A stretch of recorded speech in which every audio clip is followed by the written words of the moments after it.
Many know about slavery, but few discuss paper genocide. We did not all come from Africa, and most of us have Aboriginal roots that were stripped away due to reclassification and miseducation. As a native Black American and a member of the Muskogee Creek Nation, I understand the importance of tracing your lineage. If you want to learn how to trace your genealogy and apply for tribal citizenship, go to nativeblackancestry.com to schedule a consultation. They don't want you to remember this. You not no slave, you indigenous. Fuck how they painted them Indians. You went to war with the French and the British, man. Quite frankly, you was kings, Merovingians. They took the women and men, made them prisoners, raised up the children to worship their images, set up a lab to the genes and they mixed them, and this shit get way deeper than your pigment. All right, mic check, mic check. We are live on YouTube. We are live on TikTok. Shout out to everybody that's tuning in, no matter what platform you're viewing from. I'm going to do a live call-in show. You know, there's a lot of haters out there. There's a lot of people who have a vested interest in trying to dictate heritage to us, whether African migrants or Mexican migrants or European migrants. I mean, we got a whole bunch of foreigners trying to convince us that we exclusively descend from West African slaves.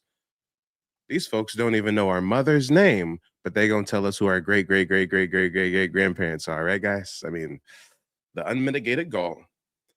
But as always, you got your boy Mike to stand on business, to stand on lineage, to stand on the front lines, and to not only take all the shots, but to get to the nitty-gritty as to why do these folks project this sentiment?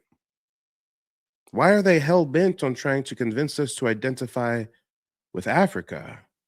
What vested interest do foreigners have with our cultural identity, with our ancestry? I mean, guys, it's like a weird conspiracy going on. We literally have Mexicans and Jamaicans and Africans and white folks. I mean, everybody and their mama is colluding to try to convince you and I that we descend from some Africans. Okay. All right. We're going to do a live call-in show. We're going to give you guys the opportunity to call in. I really want the smoke. I really want to hear from the naysayers, the detractors, those that call us pretendians and wabos and ashamed to be African, yada, yada, yada. I urge you to call in. I'll give you a fair shake.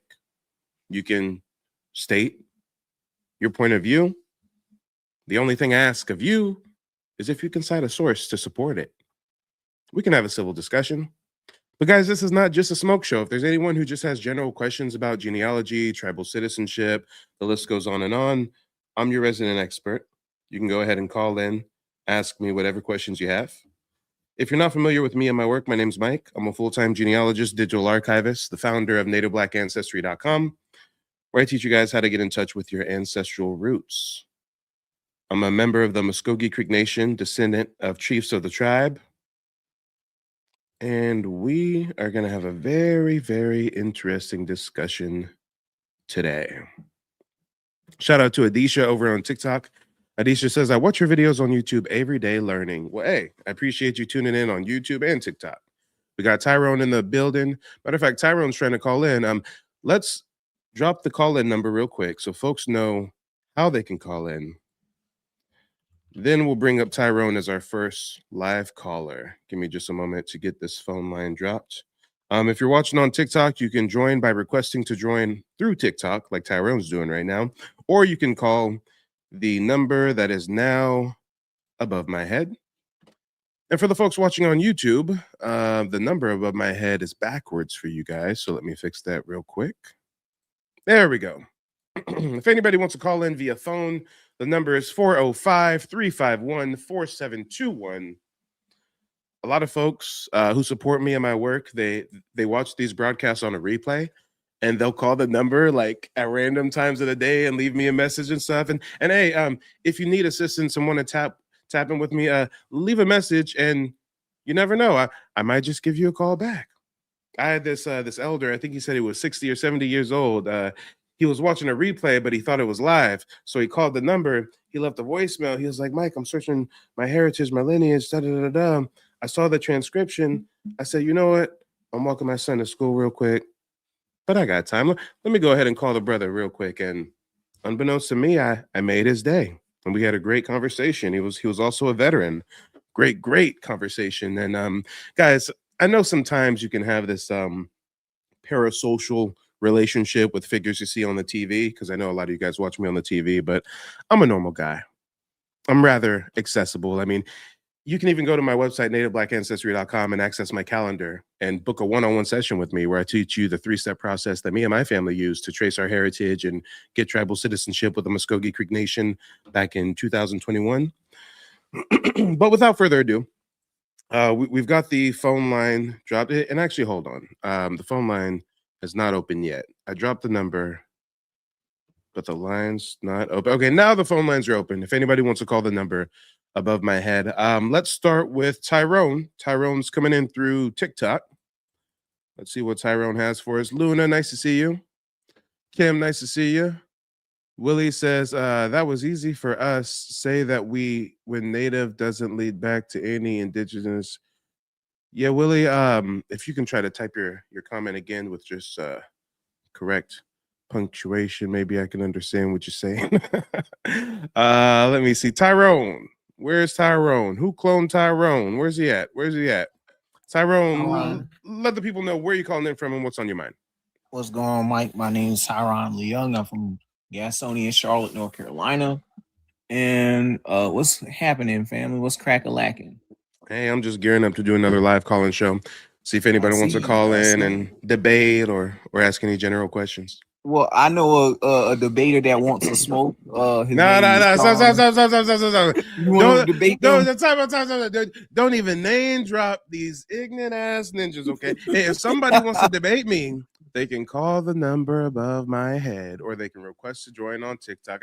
I get so many of these pan goofies trying to attack me and YouTube posts and all kinds of shit. And I'm just like, well, I ain't got no time for you. I do a live call-in show damn near every day. You can call the number if you want to debate Mike.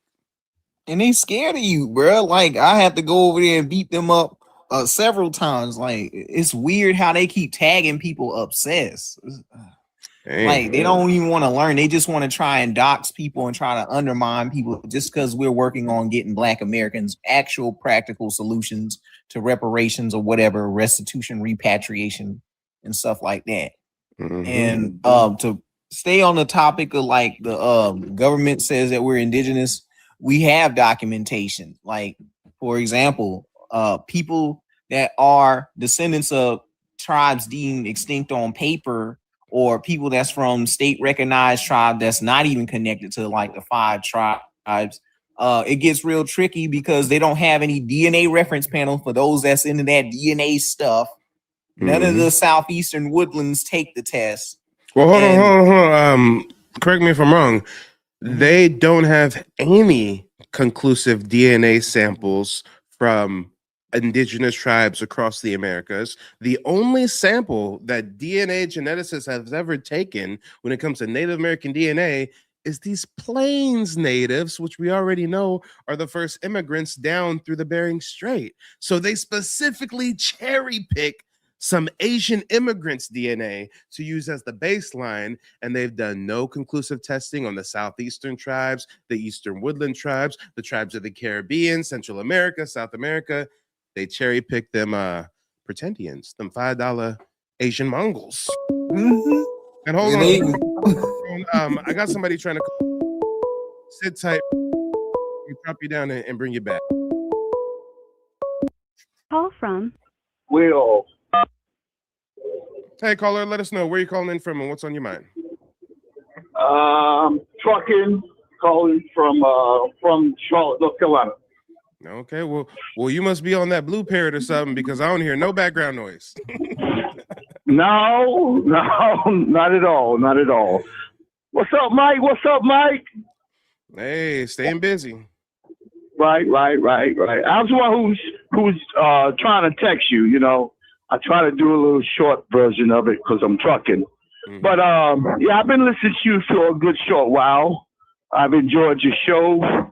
But I've always had a little kickback because before I discovered your broadcast, I was sold into the indigenous instead of recognizing native. And my knowledge is that native does not go back to any indigenous records. You still there? Can you elaborate? Like I said, I'm a student, Mike. Mhm. And by the way, I'm 62. Yep. My understanding of teaching before I discovered your channel, that native, like for instance, based upon the knowledge I settled into, I have determined that Trump, Joe Biden, and I'm trying to figure out what you mean by native versus indigenous and Native American not tying back to indigenous records. I'm not even sure what indigenous records you're referring to. And I think you can answer that and explain it without bringing up any kind of political pundits or anything, right? Okay. Well, the indigenous Indians are recorded in the United States records. Yes. And when they was recording it, they were not identifying it with the word native. And who told you that? Well, I've learned that through different broadcasters. I won't call up their names. Okay, got you. So you've seen other social media content where people make the claim that U.S. governments recorded indigenous tribes but never use the term native when referring to them. Correct. Yeah, I'd have to say that's false. There's a lot of documents out there where the term Native American is used interchangeably. And actually, the main term that's even used in government documents, if not Native American, is American Indian. Most government documents never actually say the word indigenous. Have you ever seen on a have you ever seen on a census record or a medical record or anything where you can fill in a box that says indigenous American? No, it says Native American / American Indian. Or sometimes it'll say something like Native American / American Indian / Alaska Native or something like that. But either way, we rarely ever see the actual term indigenous spelled out on government documents. And I agree with that. And also, and also, furthermore, what I'm really trying to understand, and 515 number, I'm going to call you back after me and this brother finish having our conversation. What I'm really trying to understand is what you mean by Native American doesn't mean indigenous. I mean, can we expound upon that a little bit more? Now, I'm not saying I disagree with you. I'm just trying to have you, verbalize it a little bit better, because I got a lot of people who are watching right now who also may not understand that statement. Could you shortly repeat that again, please? Yeah, I'm sorry. Can you restate your sentiment on how Native American doesn't mean indigenous? Or okay, based on how you was explaining it to me, my question and response is, what you're talking about might be a modern day term about when they start making mention of Native Indian. I don't understand what you mean. You said that Native American does not mean indigenous American, right? Right. So what's the difference between those two terms? What is the definition of Native American? Well, definition of indigenous American. Okay, all right. Thank you. You helped me out to explain that. Native means one that did not originated to the American land. They might have came here and produced offsprings, but they didn't originate from the land, based on the fact that the original, aka Black American Indian, did not originate on any other land and then came here to the American land. Yeah, I got you. And there's actually someone in TikTok called Ascendant Goddess that says native means foreign. Correct. Actually, Ascendant, that's false. Native does not mean foreign. And to the brother who I'm on the phone with, again, I'm not saying you're wrong. What I'm saying, or what I'm going to say, is it's much more complex than the understanding that you're presenting right now. In literal terms, if we're just talking literal definitions, native means born here. So when Ascended Goddess in my chat says native means foreign, no. Native literally means born here. And where the caller is correct, and this is why there's so much issue nowadays and why so many Black Americans are kind of gang-banging semantics. It's founded in a reasonable basis, because what happened was these Asiatic immigrants, the first immigrants that ever came over here, were these Asiatic Mongolian looking folks, and some theorize they walked across the Bering Strait via a land bridge, ice bridge. Some think they took a boat along the coast. But either way, the first documented migrants are these Asiatic folks, but our colonizer refers to them as Native Americans. So a lot of Black Americans out there, hold on, don't interrupt me, I interrupt you. So a lot of Black Americans out there, they'll take issue with the term Native American because this other group has been given that title and they became the face of what it means to be a Native American through cowboy and Indian TV shows and movies, through the 70s and the 80s, through JP Morgan paying photographers to go to the plains and take photos of these Asiatic Native phenotypes to portray as a Native American. Even Iron Eyes Cody, you're OG, you know all about Iron Eyes Cody, right? Maybe so, but not necessarily by name. Maybe you could help me. Iron Eyes Cody was the one who did that crying Indian commercial. Yes. Iron Eyes Cody. Yeah, they made him the face in mainstream media of being a Native American, and the whole time he was never a Native American at all. His family was Italian. When he died, his sister snitched and said, yo, he was just doing that to get money. He's an Italian. And in all those cowboy and Indian TV shows, they didn't even get the Plains natives to be casted in the movies. They would get Italian actors. I'm guilty of it. I like some of the spaghetti westerns. So my favorite spaghetti western actor is, he was actually the original Django. Look it up. And they also had a scene with him to pay homage to him in the new Django with Jamie Foxx. His name is Franco Nero.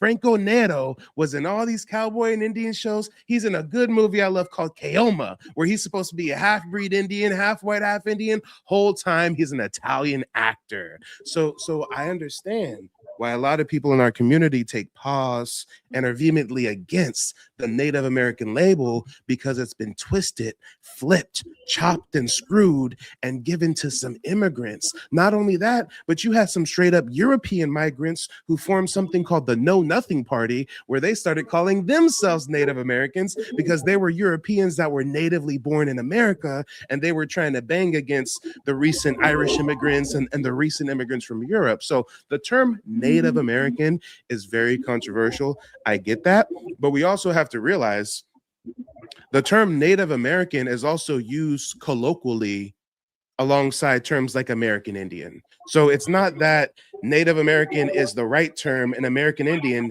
is the wrong term or vice versa. It's that there's several different labels for people, and the true label, as you've already verbalized, would be indigenous, because indigenous does not mean that you're just born here. Indigenous means you never migrated from another land. You and your ancestors have been here since the beginning of time. Now, this is my personal opinion on the matter. I personally don't get too caught up with the semantics nowadays. I also see that a lot of people in the comment section telling people to stop calling themselves Black and stop saying Native. You got to say Aboriginal. You got to say Indigenous. Most of these folks are keyboard warriors not getting a goddamn thing done. Is there some truth to what they're saying? Yes, but guess what? If they flipped a term, gave it to some immigrants, do we let them immigrants rock out and still be the face of what it means to be a Native American, or do we reclaim that title? Them Asian immigrants, as far as I'm concerned, they can call themselves Native Americans. They was born here. They've been here for hundreds of years, but you notice how they don't call themselves indigenous, because they're not. They are indigenous to Asia. Meanwhile, us, our ancestors, we can use whatever term we're like. We are indigenous to America. We're also native to America since we're born here and our ancestors are born here. We're Aboriginal. We're autochthon. antediluvian. You can use whatever term you want to identify with yourself. But what I don't allow people to do, at least on my platform, is get into identity politics while not actually providing solutions. It's a total waste of time for all of us to be having live stream debates over whether we should use the term Native American or American Indian or Indian. All of these terms are foreign to us. All of these terms were given to us by our colonizer. My ancestors called themselves Muskogee. They didn't call themselves indigenous. They didn't call themselves Aboriginal. They didn't call themselves American Indians. Some of your ancestors called them Shatta. We can all identify with whatever we want to identify as, but if I'm going to promote you to identify as something, I would promote you to first do your family's genealogy, see what the tribes were that your ancestors were affiliated with, and then you can choose how you want to identify yourself as. I even like to use the term Native Black American, which some people take offense to since, you know, Black was a negative term put on us and da-da-da-da-da, but I use that term strategically because my mission is to wake up people in our community who don't know about their indigenous roots. And if our ancestors have been racially reclassified, I've got to use the terms that they've been most recently racial reclassified to, such as Black. When I say Native Black American, it don't matter if you're a scholar on indigenous history or if you were raised to believe that we all come from Africa, you immediately know what I'm talking about.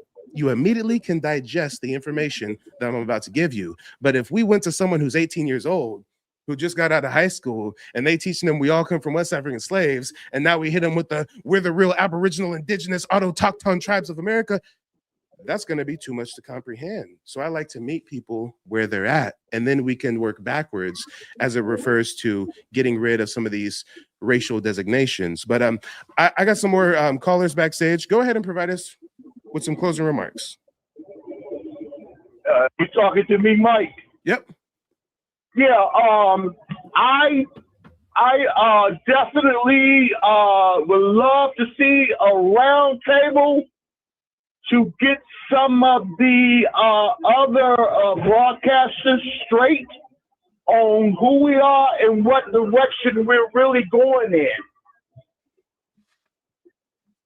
Yeah, I totally understand, and I get comments like that quite frequently. And I understand a lot of you guys out there as consumers of this content would love to see the different indigenous researchers that you watch collaborate and do a roundtable and this and that. But at least where I stand, I don't do collaborations. I don't do roundtables. Not everybody who's talking about this history has the right intentions. You guys will even see that there's foreigners making content now about Black indigenous people. There's Mexicans in South America making a whole bunch of videos about Black people are the real Jews, Black people are the real Indians. There's a bunch of AI channels with fake robot voices talking about Black people are really indigenous, da da da da da. I'm more so along the lines of I'm building my own platform. I'm educating people. I'm bringing people in. I'm not really a collaborations guy. And also, when we talk about the space of history, the most important thing is that you guys get the information. You know, the algorithm is the algorithm. You may like this content creator because he does this thing good. You like me because I do this. You like this person because they do that. And the algorithm will feed that all to you. But, you know, unfortunately, at least where I stand, I'm not trying to put on some big old conference of everybody on TikTok and everybody on YouTube talking about we're indigenous. You know, I'm more so focused with helping people with genealogy research, if that makes sense. Right. That makes sense. And, you know, I agree. My aunt, she did some genealogy, and she did some genealogy. I think she went back to the late 1700s. And, you know, I looked into it a little bit myself. I went back to 1858. I have I think great grandmother. They classify her as mulatto. Yeah, and I do have interest in looking you up to help me out with that, because I've been preaching and trying to teach my family who we really are, and I'm going to need some real records. Yep, and a lot of people are in the same situation as you. You're not driving right now, are you? Oh yeah, that I am. Okay. Yeah, well, that's why I'm speaking with a high voice tone. Oh, I got you. No worries. Well, when you're done driving, well, when you were originally watching this before you called in, were you watching on YouTube or TikTok? YouTube. Okay, I don't do TikTok. Too many clowns on there. So I agree. So when you stop driving, next time you park, what I want you to do is go back to the video on YouTube and rewind it. And hold on, is this the same 515 number calling me again? Yeah, it is. I'm gonna call you back after I'm done with this caller, 515 number. So what you do is go back to that YouTube video once you're done driving, rewind it to this part in the discussion, because as I talk to you about this, I'm sharing my screen and I'm going through my website. So if you go and watch the replay, you'll actually see with your own eyes what I'm actually referring to. But a lot of people have hit me up in the same situation. Hey, Mike, I'm trying to wake my family up to our indigenous history. Hey, Mike, my family is programmed. They think we all come from Africa, right? So that's why I built out the website, nativeblackancestry.com. I actually have a digital archive on here with over 800 documents, family photos, newspaper clippings, book excerpts, Black Indigenous obituaries. The list goes on and on and on. And you guys, I think you have to become a member of the website to access it. It's like $15, but you can download all of these documents, all these photos, all the material to your phone, to your computer. You can share it on social media. I've even got, and this is where the mulatto thing comes into play, I've got Indian slave ads. These are plantation owners who have indigenous slaves that are fleeing the plantation, and the ads describe their phenotype. And most people don't know that mulatto never meant exclusively African and European. There was full-blooded indigenous people who were reclassified as mulatto. It was based on phenotype. If you're darker skinned, they'll call you a Negro. If you're fairer skinned, they'll call you a mulatto. If you're a good Indian that's assimilating and going to the reservation, like Uncle Sam said so, they'll call you an official Indian in the records, right? But right now I'm going through some of the fugitive slave ads, and I'm just going to read through a couple of these so you can see how mulatto was a term used to racially reclassify indigenous people. This first one we're looking at is from Prince William, June 1st, 1776. It says $10 reward. Run away from the subscriber on his journey from Williamsburg on the 11th of May, near King William County, a mulatto servant man named John Newton, about 20 years of age, an Indian by birth. Right. So again, rewind this video when you're done driving. You'll see that right now I have the actual document on the screen from 1776 where the slave master is calling him a mulatto, and then later on goes to say he's born an Indian. But wait, there's more. I got another one here. $100 reward. This is September 30th, 1851. $100 reward. Run away from the subscriber on the 29th, John, sometimes called John Carwile, a mulatto fellow showing Indian blood. The said John has very dark hair, inclined to curl, but when combed, lies in waves. Oh, so this nigga can get some waves in his hair if he wants to.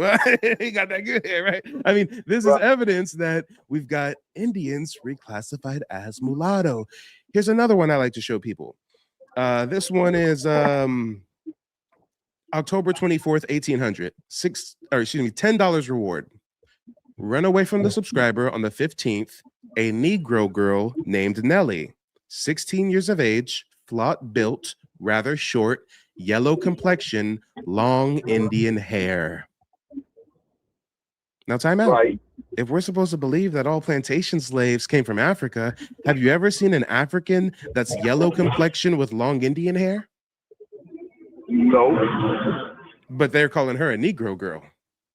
A Negro girl with Indian hair. That's yellow. That sounds like a mulatto. And now you know mulatto was also a term for Indian. So this is how you track the racial reclassification. I got clients where I'll straight up show them the records where an ancestor of theirs gets reclassified as 4 different things in their lifetime. They'll start off as an Indian. They'll then call them a mulatto 20, 30 years later. Then they'll call them colored. Then they eventually become Negro or Black. And it always ends the same. Their descendants get reclassified as African-American to be exact. Right. So definitely check out the website, nativeblackancestry.com. I got the digital archive. I've got a new ebook I just published, Reclassified, 5 Centuries of Paper Genocide. A race was used to erase Native Black Americans, 1492 to 2025. I break it down century by century with firsthand accounts straight from the missionaries and the Indian agents where they confess to reclassifying Indians as colored, Negro, freedman, mulatto, etc. Right. And then, of course, for anybody who needs more personalized guidance with genealogy research, you can see some client testimonials on the website, but I let people access my calendar and book a one-on-one session with me where I teach the 3-step process that me and my family used to trace our heritage and get tribal citizenship. So, you know, if you're on a journey of discovery, you need some ammunition, something to share with your family, definitely check out the website, nativeblack.ancestry.com. Right. But yeah, Mike? brother, go ahead, provide us with some closing remarks. Yes. I appreciate it. And I have a question. If you could give me a short response. I'm from North Carolina. I always was thought that the tribe Cherokee originated from North Carolina, but as I began to learn, it seems like it's originated out in Oklahoma somewhere. No. So the Cherokee, just like my tribe, the Creek, they originated in the Southeast. Our ancestors' tribal communities were not in one little like modern state. Like they were in the entire Southeast, Florida, Carolinas, Georgia, Alabama, Louisiana. What you know about Oklahoma, that's more recent. After the Trail of Tears, the tribes were pushed from the Southeast to Indian Territory. It was their territory. The government said, we'll leave you alone. Just go west of the Mississippi. But when the U.S. government found out that Indian Territory had oil, then they infiltrated it and turned Indian Territory into the state of Oklahoma. Well, I'm putting my work in out here on these highways and byways, Mike. For sure I am. I don't have a broadcast, but I'm putting my work in every day. Some people don't even want me to, stop speaking with them, man. I'll be putting it down to them. That's what's up. I'm past that. I like to call myself Johnny the Appleseed. For sure. Well, keep on trucking, Johnny. Keep on trucking. All right, Mike. Peace, man. Peace. All right, peace. Nice talking to you. All right, let's call this 515 number back, shall we? Let me see.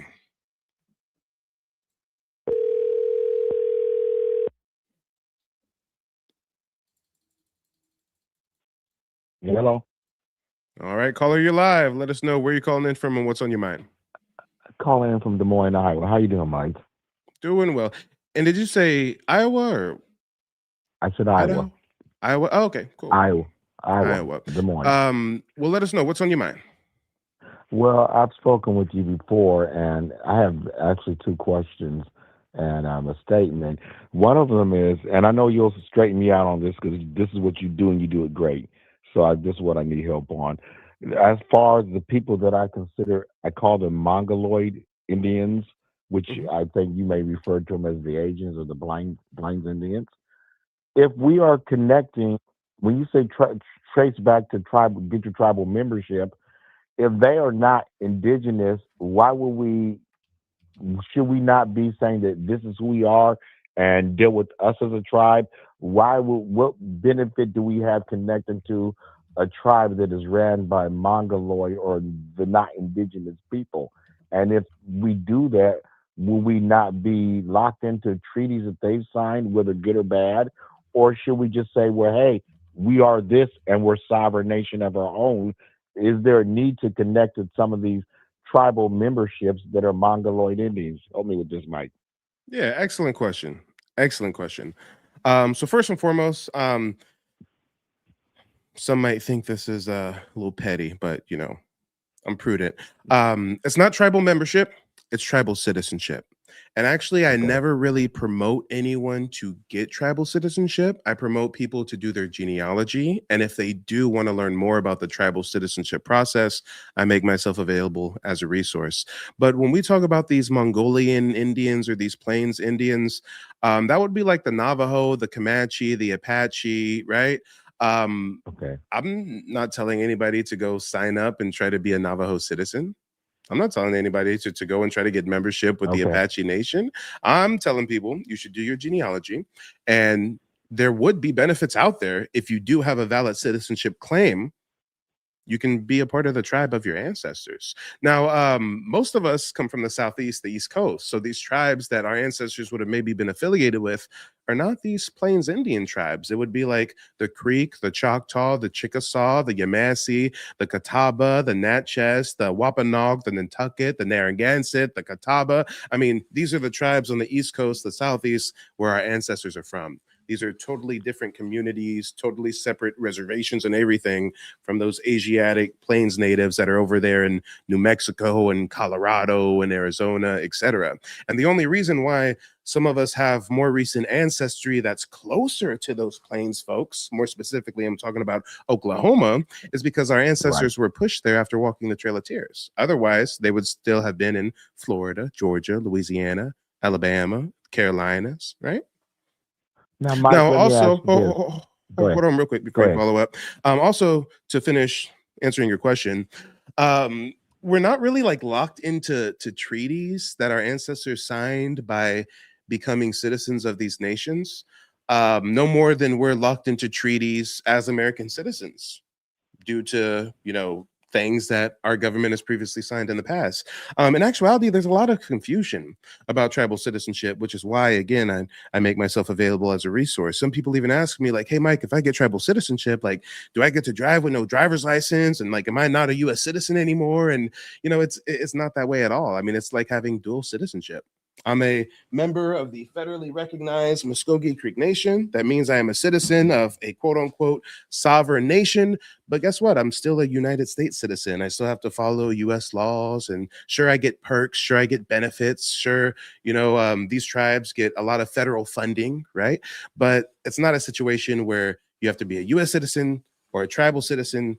You can be both. And to your point, some people just go by the United Nations directive of the right of self-determination, and some people don't even want to be affiliated with these tribes. Some people are like, hey, I heard stories, my grandma's Choctaw, and I'm just gonna maintain that oral tradition, and that's enough for me. Some people hire me to trace their genealogy, and they don't even care about getting tribal citizenship. They just want to know if their ancestors were enslaved or not. Were their ancestors imported from another country? Were their ancestors veterans of the Revolutionary War, the War of 1812, the Civil War, et cetera, et cetera? So, it's not so much with me about getting tribal citizenship. It's about researching your ancestry, and then you can go from there.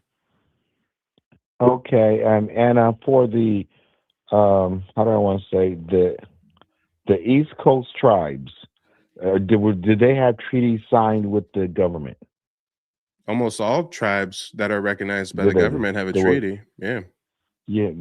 So the East Coast Black tribes were into a treaty with the government. Okay.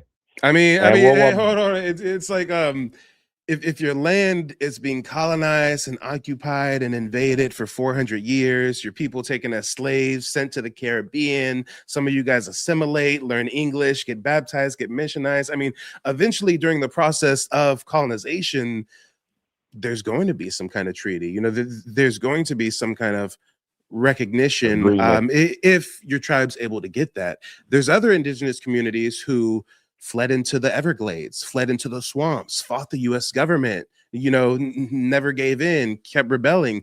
Those folks don't really get the same kind of recognition more often than not. So those folks may not necessarily have treaties, or they may not have as many treaties. For example, the Seminoles, they have a couple treaties, where some tribes on the East Coast might have like 20, 30 treaties because the white man keeps breaking his treaty, and then we got to sign a new one.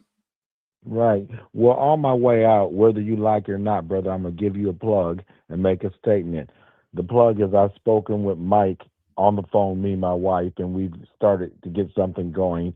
And I want to say that Mike is very thorough and pleasant, and it was a pleasure speaking with him.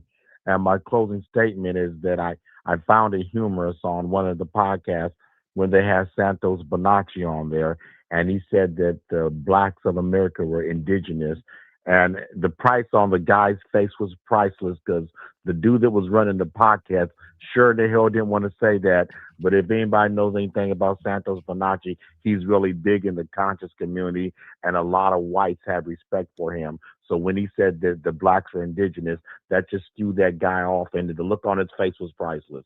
That's my closing on that, Mike. That's what's up. Well, thanks for calling in, brother. It's always nice to connect with you. All right, take care, brother. All right. Bye-bye. Peace. All right, ladies and gentlemen, boys and girls, the phone lines are still open. And I'm sorry, I feel bad. I be consulting with so many people, talking with so many callers. Sometimes y'all be calling in and you're like previous clients of mine, and I don't even realize it until you plug it or shout it out. So definitely big shout out to you. Let me see what the folks on TikTok are talking about. We got a few people over on TikTok. Ascended Goddess in the building still. We need to get the likes up on TikTok a little bit, y'all. Let's get to 15K likes. Over on YouTube, Virtual said he sounded low. Well, hopefully everybody could still hear what he was saying. But yeah, guys, we'll go ahead and keep the phone lines open for another 30 seconds. See if anybody else wants to call in.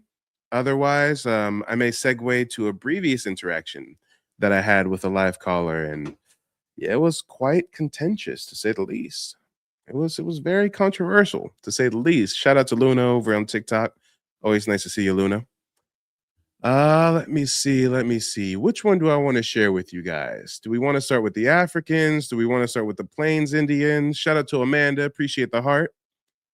You know what? I think we'll start with the Navajo girl. Let's start with the Navajo girl, guys. Check this out right here.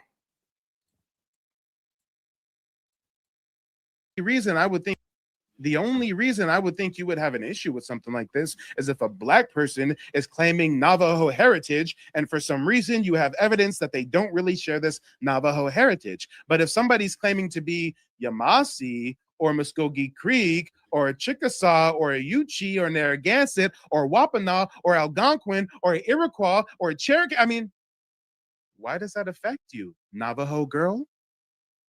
You're a Plains Indian. You're not a Taino. You're not an Arawak. Your people were never in the Caribbean. Why does it affect you if a Black American identifies with indigenous Caribbean lineage?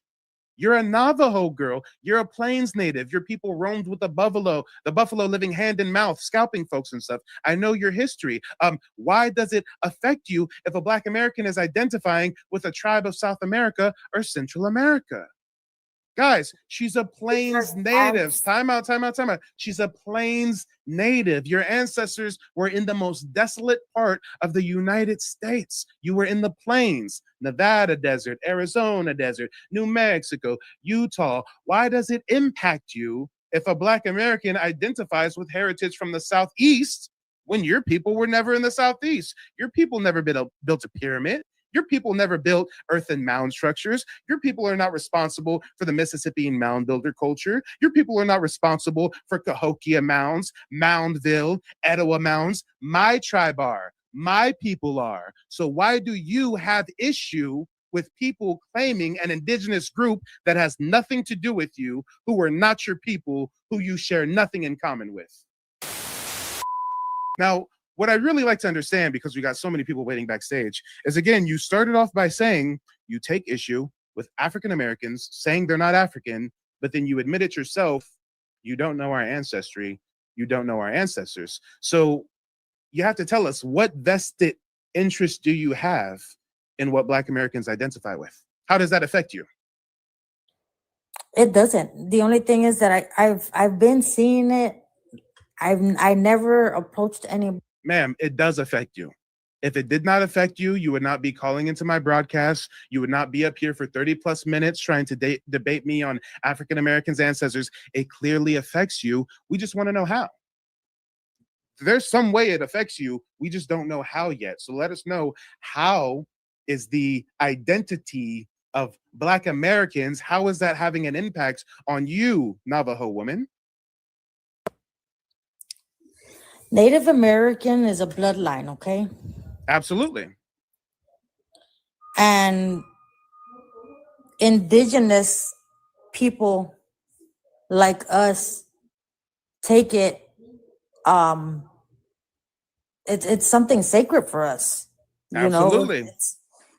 And for, I'm not saying you, but so many people are just bashing each other.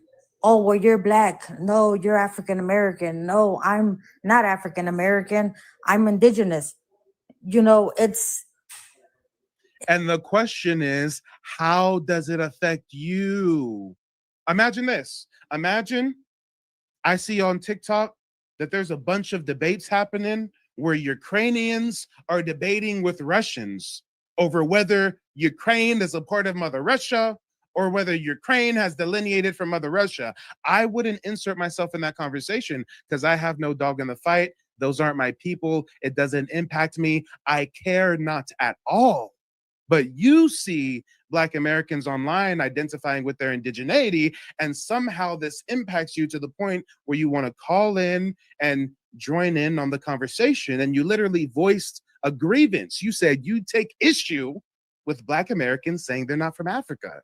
And we're still not understanding why you take issue with it. How does it affect you? Why do you care? Go ahead and mute yourself. Let us know.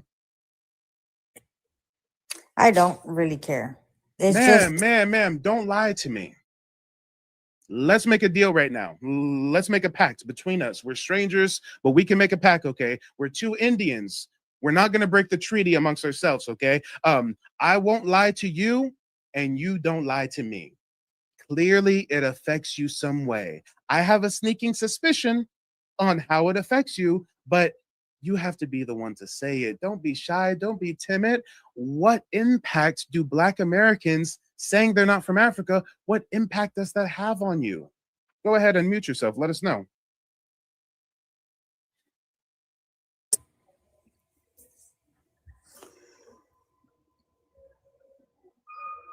because I just don't like people playing.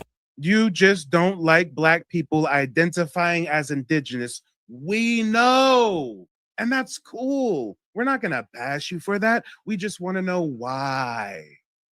Why? Go ahead and mute yourself. Why don't you like it?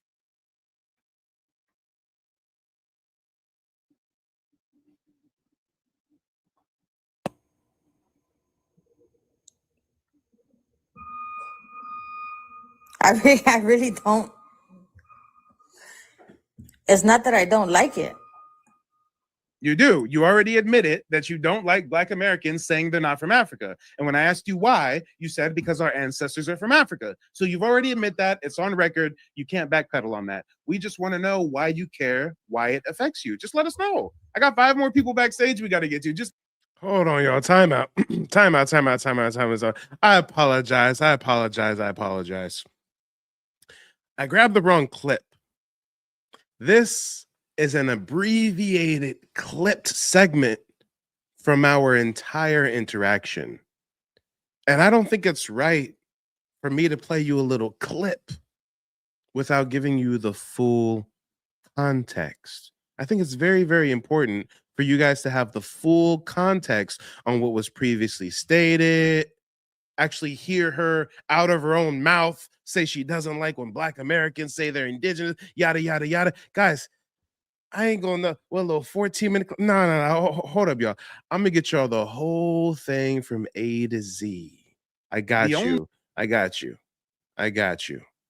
Some of y'all are like, yeah, Mike's saying she said this, but I haven't heard her say it yet. I mean, guys, I gotta give you the full shebang in its entirety. And this right here is an interesting, a very interesting interaction. This is a Mexican woman claiming that she's Navajo. Yeah. Mexican lady claiming she's Navajo. Here we go. Now let me make sure that we don't have you watch 2 parts again, okay? Let me try to skim through and find the exact moment so that you guys can get some more context. Context is key. When your people were never in the South. Okay. And a lot of people are saying, oh, I'm not with have tried, be more upfront.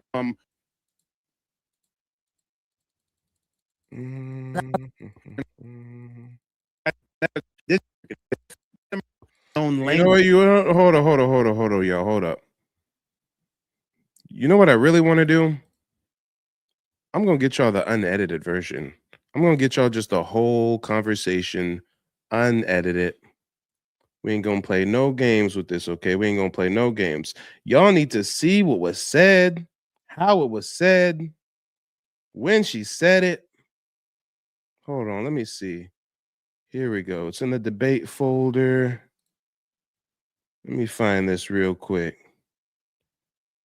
Mexican woman claiming to be Navajo. Here we go. Are Black Americans really from Africa? Check this shit out, y'all. I'm the king of receipts. I can't just give you a little taste, a little nibble. Y'all need the full thing. Y'all need the full conversation from A to Z. Are Black Americans from Africa? Here we go. Here we go. There we go. Let me find this moment for you. You got the same outfit on? Oh, yeah. This is the same clip. And let me find this. You starting to count. Hey, this was a 5.5 hour long live stream, okay? So I'm trying to clip things up for y'all and make it a little more presentable. But hold up. Let me find it. Now, you put yourself there. They be ready to Thousands of talking about Black Americans. I asked you a very specific question. You said you have an issue. Okay. I got it. What's with the African and get it Filipino all the way from the beginning of the call. Hold up. Americans.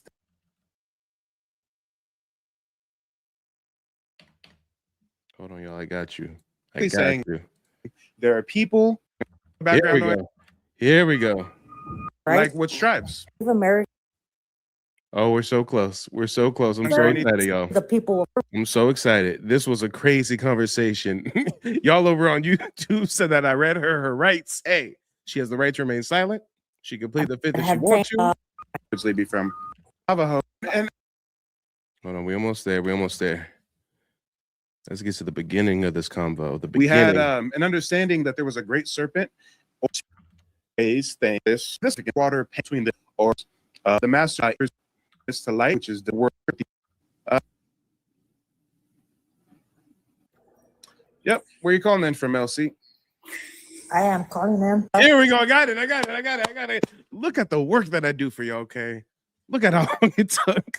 This is live TV, y'all. This is live TV. I'm sorry it took so long. I apologize it took so long.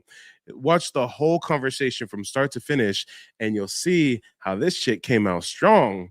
And when I checked her, she started to backpedal. She really started to backpedal. Got another panelist trying to call in. LC, let the people know where you're calling in from and what's on your mind.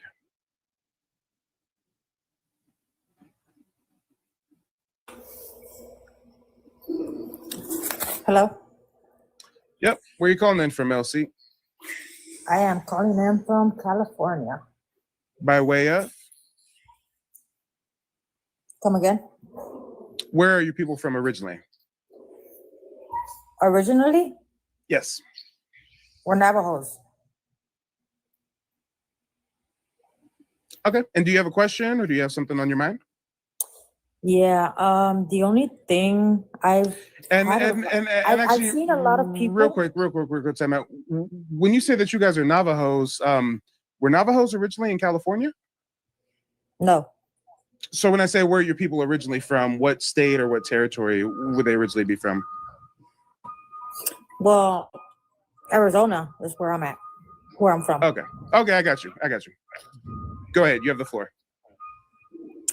The only thing that I've been seeing a lot is that a lot of people are saying that they're indigenous people, right? Yes.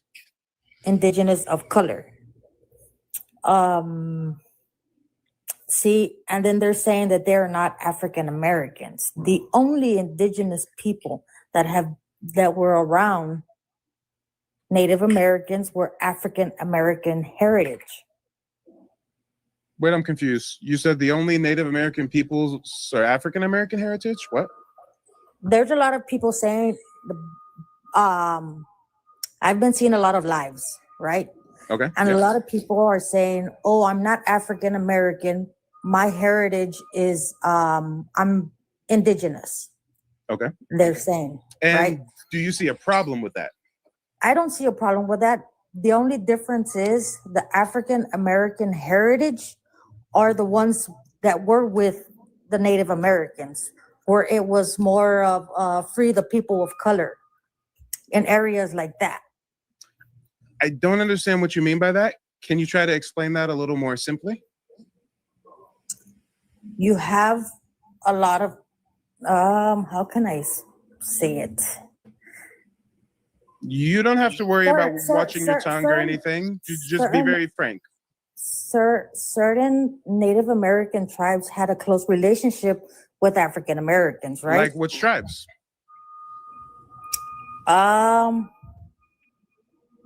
Shit. Can you name one?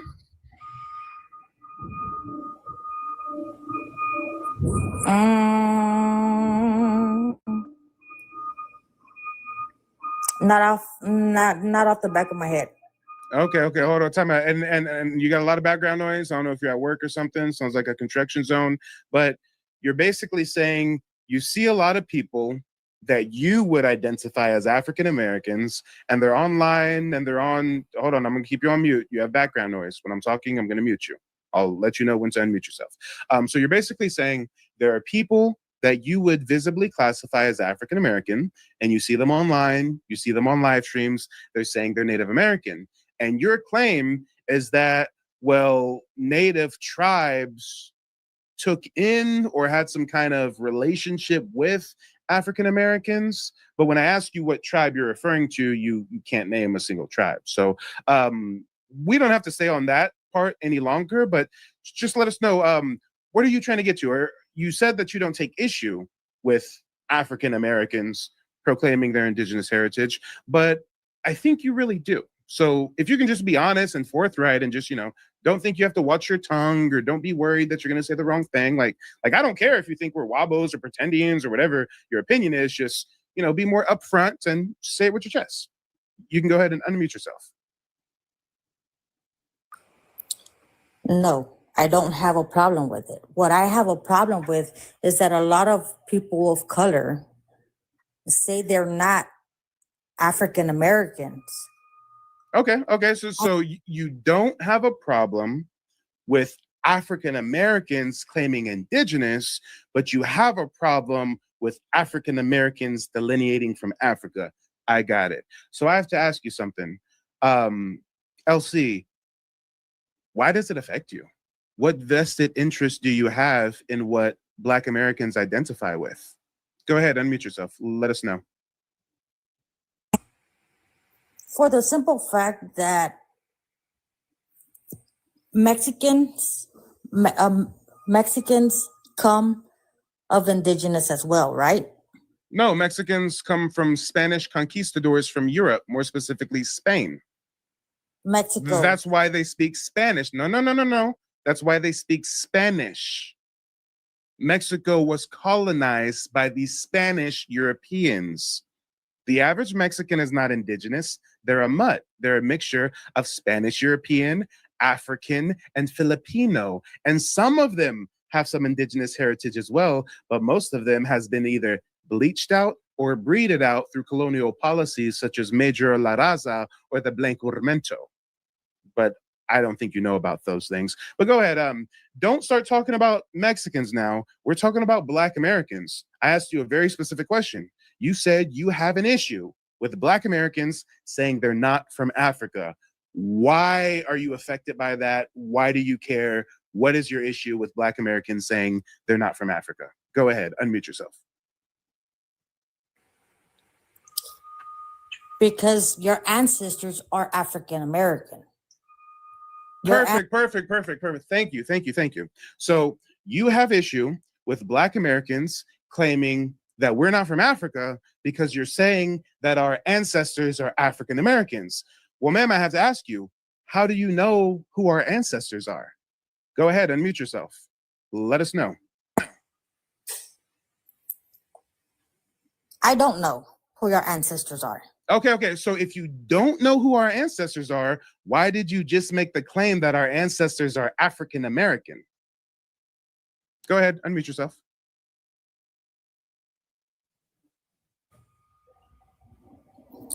How can they not be African American? How could they be? Where are your ancestors from? No. You don't start now asking me questions. You started making statements. You said you have an issue with Black Americans saying they're not from Africa. I said, why? You said, because our ancestors are African American. I said, who told you that? How do you know what our ancestors are? You said you don't know. So then I said, well, if you don't know, why do you have issue with us saying we're not African? And now your response is, well, how could they not be from Africa? This isn't a good look. So let me ask you again. If you don't know where our ancestors come from, if you don't know anything about our genealogy, then why do you care so much when we don't identify with Africa? Let us know. Unmute yourself.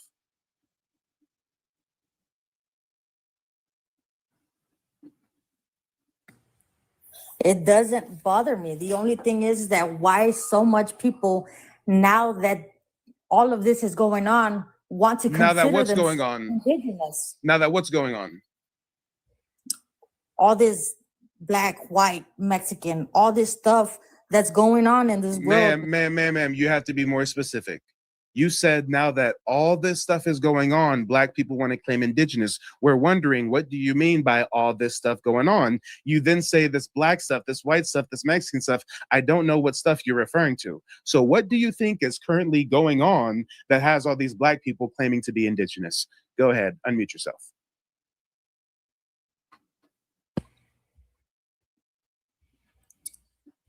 The world. So what in the world is going on?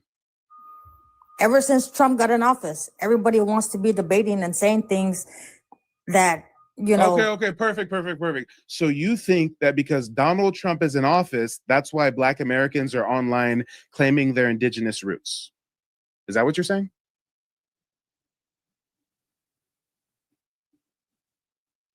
Go ahead, unmute yourself. I just don't understand why Black Americans. Ma'am, I asked you a very specific question. Are you making the claim that because Donald Trump is in office, all these Black people are claiming indigenous? Is that your claim or not? Go ahead, let us know. Yeah. Okay, so what do you have to support your claim? Do you have any data that says ever since Trump is in office, there's a rise of Black people claiming indigenous heritage? Or did it just recently come across? Wait, ma'am, don't interrupt me. Or is it maybe that you're new to the information? Is it maybe that Black Americans for decades have been claiming their indigenous heritage, but you're just now finding out about it? I can understand that. I can understand if it's new to you. So you're like, what the hell? There's all these hundreds of thousands of Black people are claiming indigenous. But it's not because Trump's in office, ma'am. That's not the reason. And just because you're new to it doesn't mean the movement's new. It's been going on for a long, long time. But I got a question for you. Go ahead and unmute yourself real quick. You said that you're Navajo, right? I speak Spanish. Hold on, ma'am. I didn't ask you if you speak Spanish. I didn't ask you what languages you speak. But I do have another question for you. Did you say that you were Navajo? I think that's what you said earlier, right?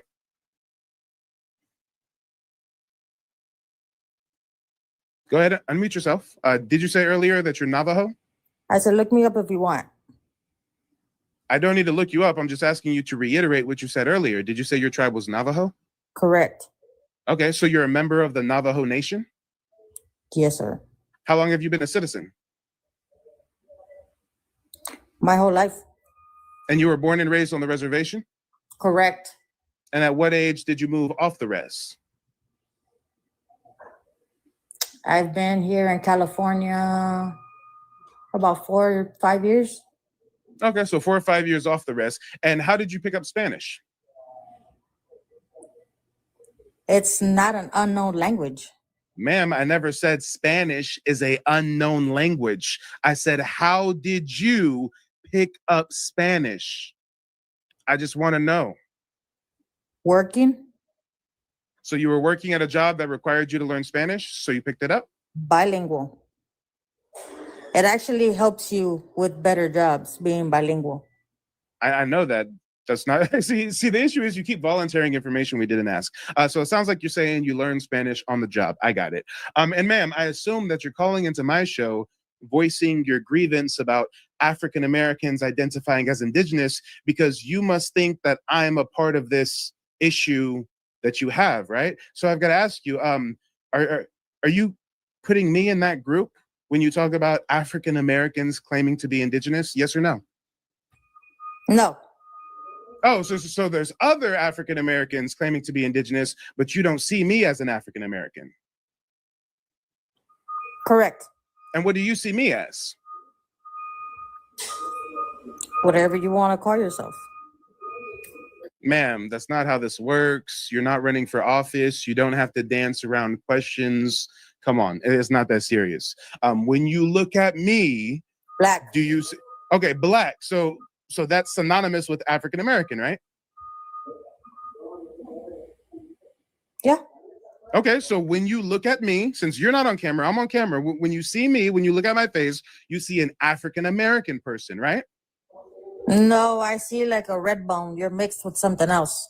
Okay, so I'm not an African American. I'm a red bone mixed with something else. I got you. So your photo is up. Your photo is very small. It's not large or anything. But from your photo, how would you feel if someone assumed that you were? They call me Asian. Ma'am, They call me I get you're a little insecure about people calling you Asian. Don't interrupt me again. That's your last warning. When I'm speaking, you don't interject. I let you know when it's your turn to speak. We're having a civil conversation. My question is, if somebody saw you, if you were on camera right now and someone said, hey, you look like a Spaniard, how would that make you feel? Go ahead and mute yourself. Let us know. It wouldn't really matter. Because okay. I know my... Wait, hold on. So somebody comes up to you, says, hey, you look like a Spaniard. And what would your response be?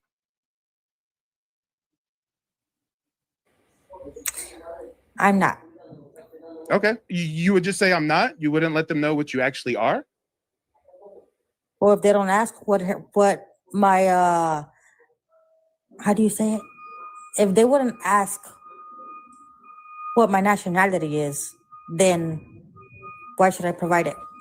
Okay, so let's say in this hypothetical scenario, let's say you're at work and someone comes up to you and says, hey, you look like a Spaniard. You would say no. Okay. And then let's say if that person says no, what are you then? Then what would your response be? Native American. And if someone was like, Native American, no, you're not. What tribe are you? Then what would your response be? Navajo. And then imagine this person starts laughing in your face and says, no, you look like a Spaniard. You speak Spanish. I heard you speaking Spanish. You're not a Navajo. Then what would you say? I would laugh along with them and walk away. Okay, perfect. So I guess by that same logic, when you come up to my show saying that you take issue with African Americans delineating from Africa because you think our ancestors come from Africa, but when I ask you how you got that info, you say, actually, you don't know. And then when I ask, well, if you don't know, why do you take issue with us delineating from Africa? And then you say, well, because obviously your ancestors came from Africa. I guess instead of even engaging in this conversation, I guess by your own logic, I should just drop you from the panel and laugh and move on to the next person. I guess that would be the equivalent of you laughing and walking away from this person in the hypothetical scenario, right? You can do that. Well, I know I can do that. I mean, I could have dropped you a long time ago. I'm just highlighting your logic here. That's all. I'm just highlighting your logic. Now, what I really like to understand, because we got so many people waiting backstage, is again, you started off by saying you take issue with African Americans, saying they're not African, but then you admit it yourself. You don't know our ancestry. You don't know our ancestors. So you have to tell us, what vested interest do you have in what Black Americans identify with? How does that affect you?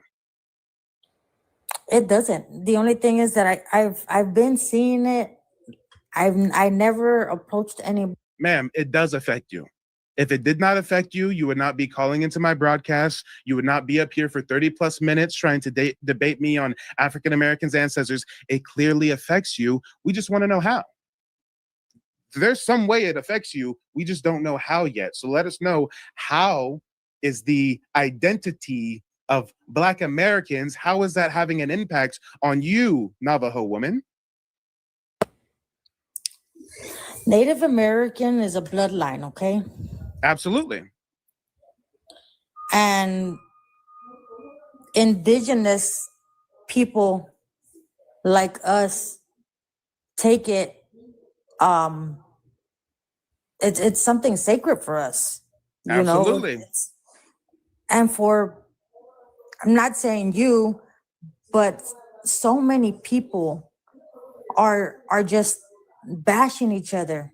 Oh, well, you're black. No, you're African American. No, I'm not African American. I'm indigenous. You know, it's, And the question is, how does it affect you?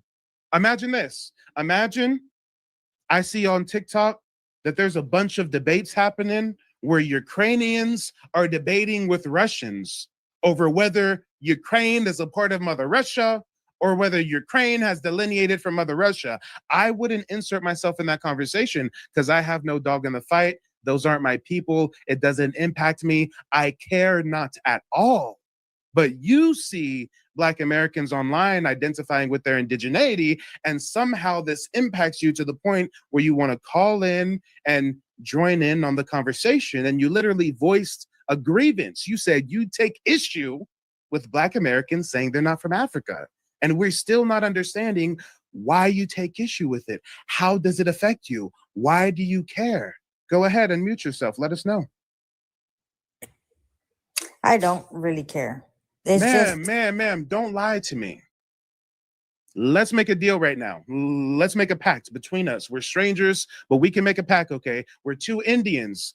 We're not going to break the treaty amongst ourselves, okay? I won't lie to you, and you don't lie to me.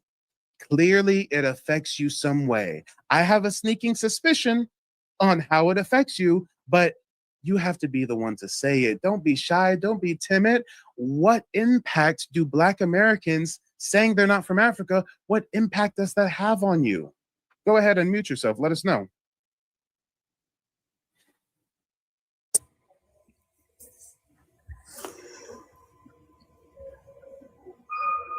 because I just don't like people playing. You just don't like Black people identifying as indigenous. We know. And that's cool. We're not going to bash you for that. We just want to know why. Why? Go ahead and mute yourself. Why don't you like it?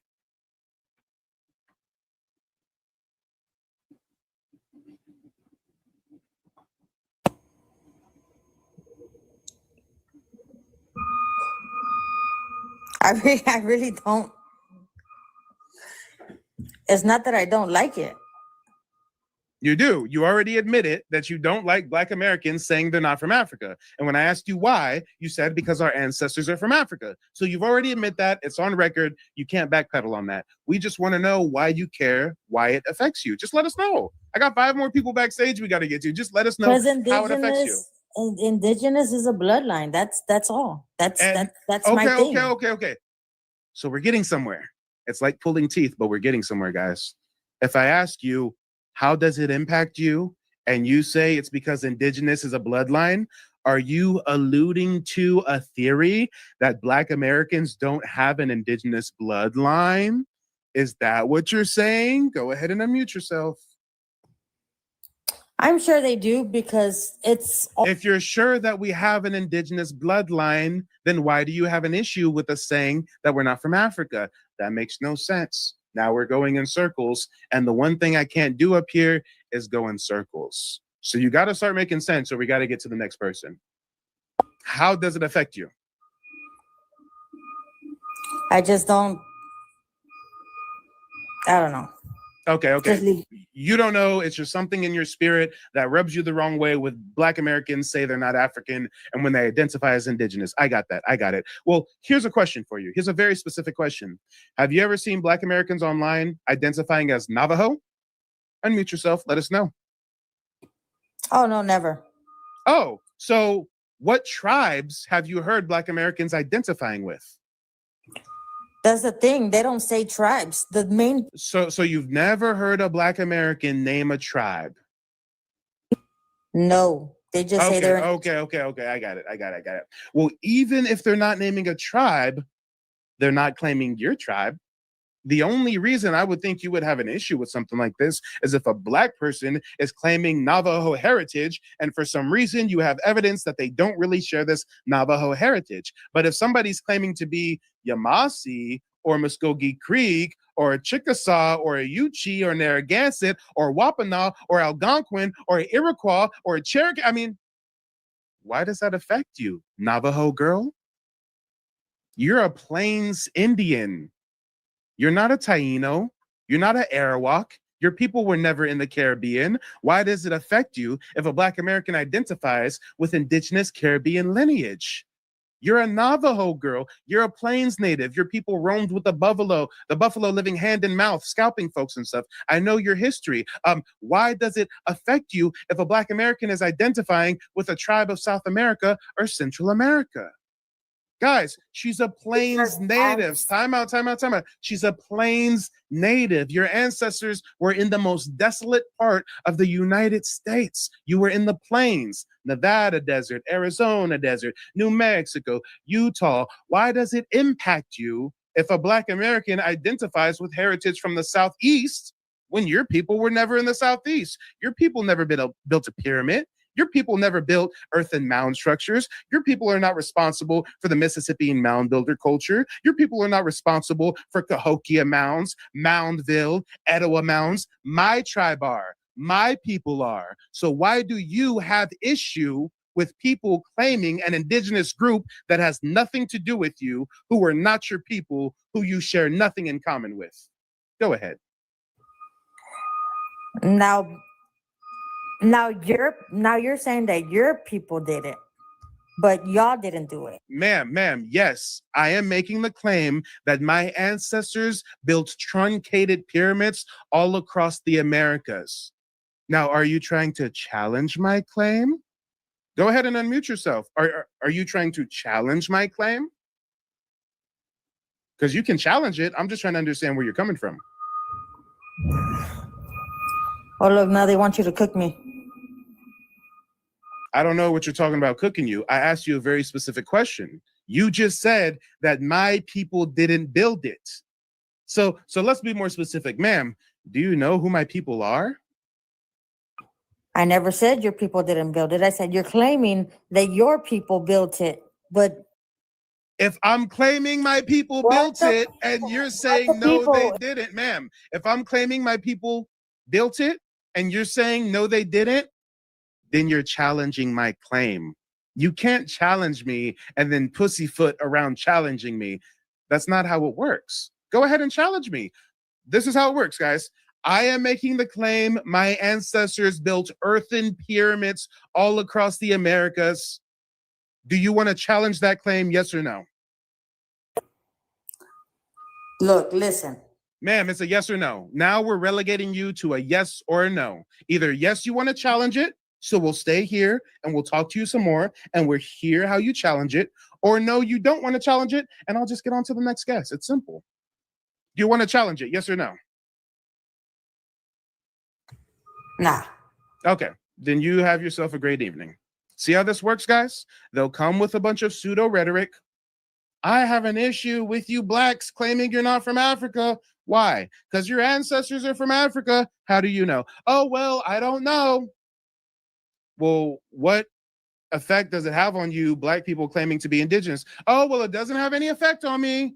Well, then why are you here? Why do you care? Oh, because it's a bloodline. So you think we don't have that bloodline? Well, I'm not saying that, but I have issue with it. Ma'am, your culture are desolate plains natives living hand to mouth, roaming with the buffalo, scalping people. You don't share the culture of 90% of indigenous people of the Americas. You were not part of our trade networks. You were not part of the origin story. You descend from migrants that came across the Bering Strait far after our ancestors had already been here. And when I let her know that my ancestors built the mounds, her ancestors never built shit in the plains, but some temporary teepees. Well, she's gonna say, no, your ancestors didn't. So we was gonna get somewhere, y'all. We was gonna finally start cooking. I was gonna then prove to her that my ancestors are responsible for those mounds, but she didn't want to challenge me. So this is a perfect case study, how when you stand on business, how when you stand on lineage, when your scholarship is sound, people will get up here talking, but they're not ready to really make the challenge, as you can see. Hey, I mean, Big Mike walk him down, say, what? I'm just saying, y'all, I'm just saying. Come on. Come on. I'm catching intellectual bodies. She really came up here on some, oh, I have an issue when black people say they're indigenous. Bitch, you can't even name a tribe of the Southeast. Oh, you guys didn't build the mounds and the pyramids. Bitch, you was roaming with wild animals, living in tents called teepees. We were the ones cultivating corn, also known as maize, squash, beans, tomatoes, potatoes. Establishing trade networks from the Southeast across the Gulf Coast to Central and South America. What are you talking about? Yeah, these Asian immigrants got it twisted, but they'll get some straightening. You can always rely on me to give them some straightening, okay? I'll go ahead and take my roses, okay? Rose petals are falling at my feet. Take a bow. Take a bow. Come on. You ain't never seen somebody walk down a Siberian husky like that. Come on. Now, the phone lines are open. Some of y'all might be scared after seeing that performance. But if there are any naysayers, any detractors, any people who think that Black Americans are just some pretendians that are ashamed to be African, I urge you to call in. Oh boy, I'd love to hear what you have to say. But it's unfortunate because it's like I'm wandering through the land forever seeking a worthy opponent, and I can just never find one because these folks can't even cite sources. Like, I know more sources that reaffirm the bullshit notion that we exclusively descend from West African slaves than these motherfuckers who were calling in trying to tell us we exclusively descend from West African slaves. Like, let's have a proper debate. Can you at least cite some racist ass eugenicists, anthropologists that said we all come from? Can you at least cite a source? So then we can get into it and I can cite my sources and I can educate my community while beating you in a formal debate. I mean, these folks can't even cite a source. Come on. Come on. You don't want to at least say, oh no, my source is Walter Plecker. He said that there's no such thing as Indians in Virginia anymore. They're all Negroes. You all came from Africa. No, boo, boo. I mean, they can't even cite a source. And I know the sources that they could use and they don't even use them.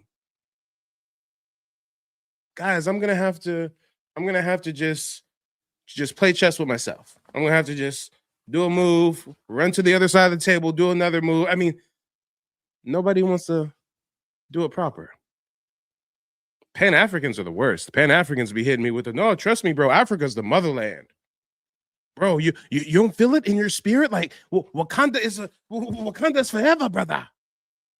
But you'll never find a Pan-African living in Africa, right? Umar Johnson lives in America, last time I checked. I mean, guys, it's crazy. No one can cite a source. And there's so many sources that try to proclaim we come from Africa. So it's like, fuck. I'm going to have to start playing in your face, y'all. I'm going to have to work out some kind of live show where, like, I'm live. Oh, no. What I'll do is I'll pre-record with the distorted voice. I'll pre-record me promoting the Pan-African perspective and citing sources from these racist anthropologists and scientists and shit. You know, our Negro skeletons say we come from Africa, and our brains are so small in our skull, which is why we deserve to be enslaved. Yeah, I'm gonna call in with a distorted voice, and I'm gonna promote this. Y'all niggas is pretendians. Come on, Wakanda's forever, okay? And then I'm gonna do a fake live call with my goddamn self. Because that's the only way I'll actually get a good debate. I mean, this is pathetic, y'all. This is pathetic.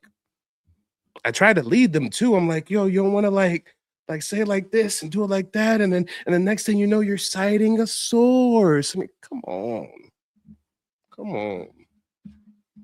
I'm going to have to start a dojo, y'all. I'm going to have to start a dojo and train these motherfuckers just so I have some people to spar with. I mean, this is sad.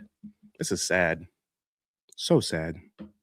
But guys, the phone lines are open. 405-351-4721. Although I want the smoke, anybody can call in, even if you have general questions about tribal citizenship, tribal benefits, American Indian history, you name it. I'm your resident expert. If you're not familiar with me and my work, my name is Mike. I'm a full-time digital archivist, member of the Muskogee Creek Nation. I'm the founder of NativeBlackAncestry.com. Make sure to check out the website. Tons of historical resources available for you. But while we wait for another live caller, let's see how it looks when an African tries to challenge me. Guys, cast your votes. Put a 0 in the chat if you think the African is going to do a worse job than the Mexican cosplaying as a Navajo, or put a 1 in the chat if you think that the African is going to do a better job trying to debate me than the Mexican cosplaying as a Navajo. Eh, vato, eh, pinche perro. I'm Navajo, ese. Cabron. You won't believe what I saw. These Negroes out here trying to say that they're not African, Holmes. You're Negro. My Spanish conquistador grandfather, my Navajo ancestor. Come on, we got descendants of conquistadors cosplaying as indigenous tribes of the America. Yo, it's a weird thing going on. There's some weird things going on indeed. They what? What are you saying? If your people in Uganda are successful, why did your parents leave Uganda to have you raised in my ancestral homeland? We didn't leave. How did you not leave if you're in America right now? You're not calling in from fucking Uganda. What are you talking about? You didn't leave. You didn't leave, but you're calling in from my country. You didn't leave, but you're not calling in from Uganda. You said you've been here since 2, but you didn't leave? Where are you calling in from and what's on your mind? Hey, can you hear me? Yep. All right, I have a question. First, you have to answer my question. Where are you calling in from? Go ahead, unmute yourself.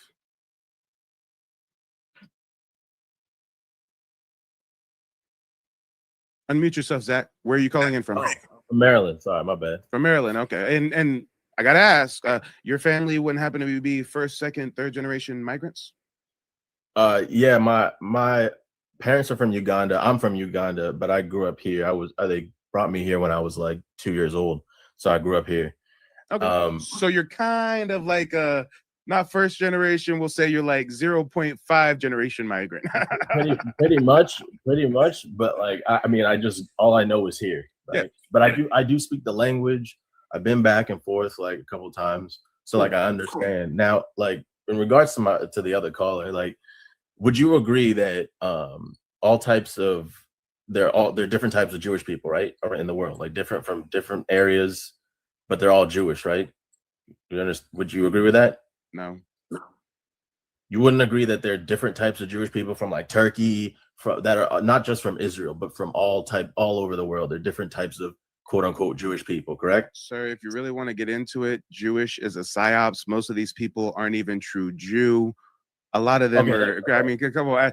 Try to use a different analogy. Hey, let's not bring up the Jews because I'm gonna go into a rabbit hole exposing the Jews if you bring up the Jews. Well, no. It's not even about that. My point was, would you agree that their willingness to continuously accept their own, regardless of whether Sir, you descend from Ugandans. Why don't you give me a Ugandan example instead of bringing up the Jewish community? Go ahead, unmute yourself.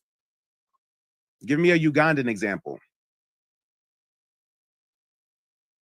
Jews have a huge identity crisis. They don't know if it's a culture, is it a people, is it a religion? You got Zionist Jews, Ashkenazi Jews, Kabbalistic Jews. They all fighting amongst each other. I mean, come on. But unmute yourself, Zach. You have to unmute yourself. Okay, Can you give me a Ugandan example? Forget Jewish people, right? Like, let me give you an example of like Chinese people, right? Sir, don't give me a Chinese example. Give me an example with you Africans, please. Go ahead, unmute yourself. Give me an African example. I'm about to get to that. Because the last caller, you were talking about how there's no need for an alliance, right? Amongst Black people. Like there's a differential between Black people, and there's no need for an alliance. What I'm saying is like the success of other cultures is primarily based on the fact that they just like stick together regardless. That's false. That's false. And that is false. We have been successful without any African involvement. So why are you trying to make it seem like we're all Black and we're all one big Negro and we have to be together to be successful? That's cap. We've been over here doing our own thing for thousands of years, and we are globally revered. We are globally successful without any African involvement. So you would say that black people in this country are more successful than any other race? Sir, don't move the goalposts. We are talking about an African and Latino identity crisis. We're talking about Black Americans being indigenous to America. We're not getting up here and comparing Black American success in America to all the other migrants that flee to our land. We're not going to compare the success of Black Americans to our colonizers who stole our riches, stole our continent, and are still exporting wealth from our nation to this day. What are you up here talking about? Stick to the topic at hand. To say that we wouldn't have these issues. There is no we. Are you French? You come from Ugandan migrants. There is no we. You're not a member of our community. I don't know who told you you are. So you're talking about, when you talk about the slavery and taking away a lot of the culture from the Black. I didn't say a damn thing about slavery. I said they invaded us. They took our continent. They're exporting wealth. I didn't say a damn thing about slavery. You're talking about slavery. And that's true. And that's true. Now, my question is, like, in order to bypass that and to like move forward, like, what do you suggest? What do you suggest? Why are you even asking that question? What are you talking about move forward? You're acting like you're a part of our, and stay on mute when I mute you. You got a bunch of static and shit. Stay on mute. I'll finish speaking. I'll say unmute yourself. That's how it works. Stop acting like you're a member of our community. What do you mean move forward? You're acting like you're a member of our community and we all have to collectively move forward somewhere. Sir, you're an outsider. You're a foreigner. You come from Ugandan migrants that got you here at 2 years old, raised you in our ancestral homeland, because for whatever reason, they thought that there wasn't a single country in Africa where your family could be successful. There is no we move forward. We're over here doing our own thing, and you African migrants are doing your own thing. There is no we. Go ahead, unmute yourself.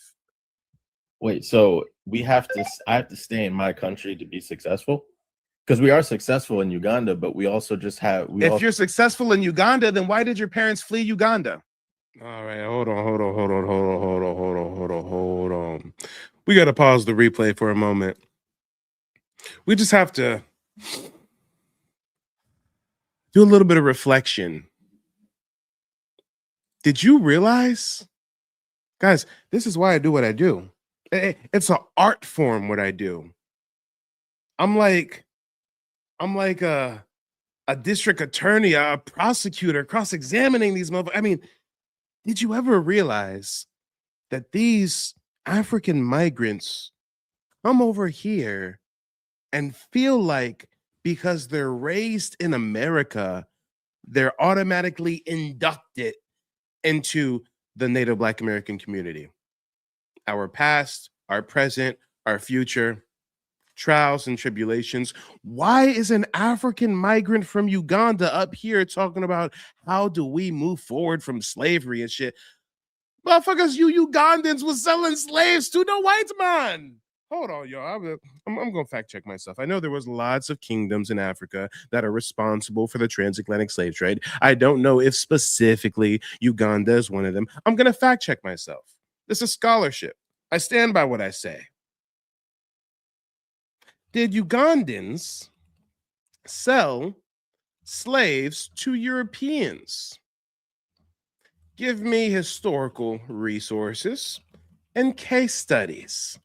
And if they did, tell me the earliest recorded accounts of Ugandans conducting slave trades. I'm just curious, guys. I mean, I know there was a lot. The homie, for example, they were selling the slave. That one tribe in the Woman King movie. I don't know why they made that Woman King movie acting like they was fighting to free slaves and shit. That tribe sided with the Portuguese selling slaves. So, I mean, these Africans are responsible for the transatlantic slave trade. It's called a slave trade. It's not called a holy war. It's not called a mass invasion. The white man didn't bear crawl through the jungles of Africa and hawk down an African on foot and throw a net on him and put him on a boat. These Africans were selling each other for trinkets. The white man come through with some beer, some beads, some cloth. Do you have any slaves? Oh, yes, white man. Give me the beads and the rum.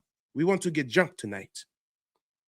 Guys, our continent wouldn't even have been successfully colonized in the fashion that it was if it wasn't for Africans' direct involvement in the transatlantic slave trade. So now that you got that context, isn't it so strange that we have a Ugandan migrant acting like he's somehow a part of our struggle when he was probably on the other side of it? If you do your genealogy and you got some Africans on your family tree, this motherfucker's ancestors sold y'all to the white man, but he going, hey, they gonna sell us to the white man, some of us, and then flee to our land and cosplay as if they're a part of our community. This is some sick, twisted shit. The results are in. Yes, people in the region now known as Uganda, especially kingdoms like Buganda, Bunyoro, and areas around Lake Victoria, did participate in slavery and the sale/transfer of captives into wider trading systems in the 19th century. 19th century means the 1800s, guys. It took me a minute to learn that. You know, I'm a self-taught researcher. I assume when they say 19th century, 18th century, that means 1900s, 1800s. No, it's like back one, right? So 19th century would have been the 1800s. They participated in the slavery and the sale of transfer of captives into wider trading systems in the 19th century. But the to the Europeans part needs precision. Uganda had no sea coast. So enslaved people from the interior were typically moved through long-distant networks dominated by Swahili/Arab traders linked to the East African coast or Zanzibar. See, I care not about Africa that I don't even know geographically where Uganda is. I thought maybe it was on the West Coast. They saying it's not by a coast. It might be somewhere in the middle, something by the middle. Okay. Europeans were not usually the direct buyers inside Uganda in the early period. European involvement was often indirect through coastal markets and shipping economies, and later political suppression/colonial control. Britannica summarizes that Swahili-speaking traders reached the region in the 1840s, specifically seeking ivory and slaves. Wait a minute. So it sounds like the Ugandans wasn't necessarily selling the slaves to the white man because they're not close enough to the coast where the white man's buying the slaves. So they were selling slaves to the Arabs? What? Did Ugandans sell slaves to Europeans? In practice, enslaved people taken from territories in today's Uganda were commonly sold to coastal connected traders, Swahili/Arab, who then supplied markets where many buyers could be involved, including buyers serving European-run economies and shipping. So if your question is, were people from Uganda fed into an export slave trade that Europeans participated in? Yes, via intermediary network. Oh shit, y'all, they was wholesaling the slaves. This is damn near worse. Y'all nigga, they was the plug. They had the keys. The people on the coast selling the slaves to the Europeans got the slaves from the Ugandans. The Ugandans was the connect. Damn. And now we got a Ugandan migrant up here talking like he's part of our community. Imagine how history would be different if the Ugandans didn't traffic slaves long distance. These motherfuckers was OTR with the shit. My truckers know what I'm talking about. There was OTR with the shit, y'all. There was long term. There was the connect. They was trafficking the keys from Colombia, through this border, through this jungle. They was putting in work. Imagine how history would be different if the Ugandans didn't establish long distance slave trade networks to the coast to supply the coast with slaves for the Europeans to sell. I mean, but Africans got the nerve to fix they funky fucking mush mouth and talk about some reparations. Okay.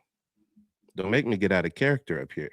You here at 2 years old, raised you in our ancestral homeland because for whatever reason, they thought that there wasn't a single country in Africa where your family could be successful. There is no we move forward. We're over here doing our own thing and you African migrants are doing your own thing. There is no we. Go ahead, unmute yourself. Wait, so I have to stay in my country to be successful? Because we are successful in Uganda, but we also just have. If you're successful in Uganda, then why did your parents flee Uganda? Go ahead, unmute yourself. They what? What are you saying? If your people in Uganda are successful, why did your parents leave Uganda to have you raised in my ancestral homeland? We didn't leave. How did you not leave if you're in America right now? You're not calling in from fucking Uganda. What are you talking about? You didn't leave. You didn't leave, but you're calling in from my country. You didn't leave, but you're not calling in from Uganda. You said you've been here since 2, but you didn't leave? What the fuck are you talking about? No, Go people ahead. travel. Unmute yourself. People travel. People travel. Your family traveled here when you were 2, and I bet you're over the age of 18. You have been here for decades. You did not travel over here for vacation. You didn't come over here and get a temporary visa. You motherfuckers permanently migrated to my land talking about you didn't leave. If you're rich and successful, you're an imbecile. You're not worth my time. Next caller. I mean, they say I talk with so much emphasis. Ooh, they so sensitive. Y'all, this is crazy because, like, imagine if when I was talking to that dummy, imagine if I actually knew about the Ugandans' participation in fueling the transatlantic slave trade. I mean, I didn't even know that at the time that I'm talking with that dumb motherfucker. I mean, I would have really fried him. I would have really cooked. Hindsight is 2020. We got people that were business partners with Europeans establishing trade networks that now want to play victim because their business partner said, you know what, we want to colonize some parts of your land too. And now they're talking about reparations and they trying to act like there's some diaspora and we all part of the same community. Y'all, this is why you got to do your genealogy. Diaspora? Yeah, this is a complex diaspora, if that's what you want to call it, as it relates to them Africans. You got some Africans that were Spanish and Portuguese conquistadors working with the Europeans to come infiltrate indigenous nations in the Americas. Moors, I'm talking to you. Look up Esteban the Moor and what he did to indigenous communities. Look up the African conquistadors and colonialists that were helping control Haiti and other islands in the Caribbean to export sugar cane. I mean, these Africans got some interesting things on their resume, but they want to act like we brothers and sisters now. It's all good. Okay. Let me get caught up with the comment section real quick because y'all were so active in the chat. I didn't even get a chance to see all the comments. Let's start with YouTube. QU said, Uganda sure did. Yeah. Dan says, now they want to come over here, blend in, try to take our place. Exactly. Motherfucker talking about we. How do we move forward? Move forward for what? Imagine if we call an African migrant living in New York talking about, hey, how do we move forward? Motherfucker's going to be like, get away from me, Akata. What are you talking about? T-Town says they shitting in the streets. Yep. Throwing net. Yeah. They act like the white man was hawking down Africans, throwing nets on them. Like, a white man can't catch no African in a foot race. Come on. They were trading each other, selling each other.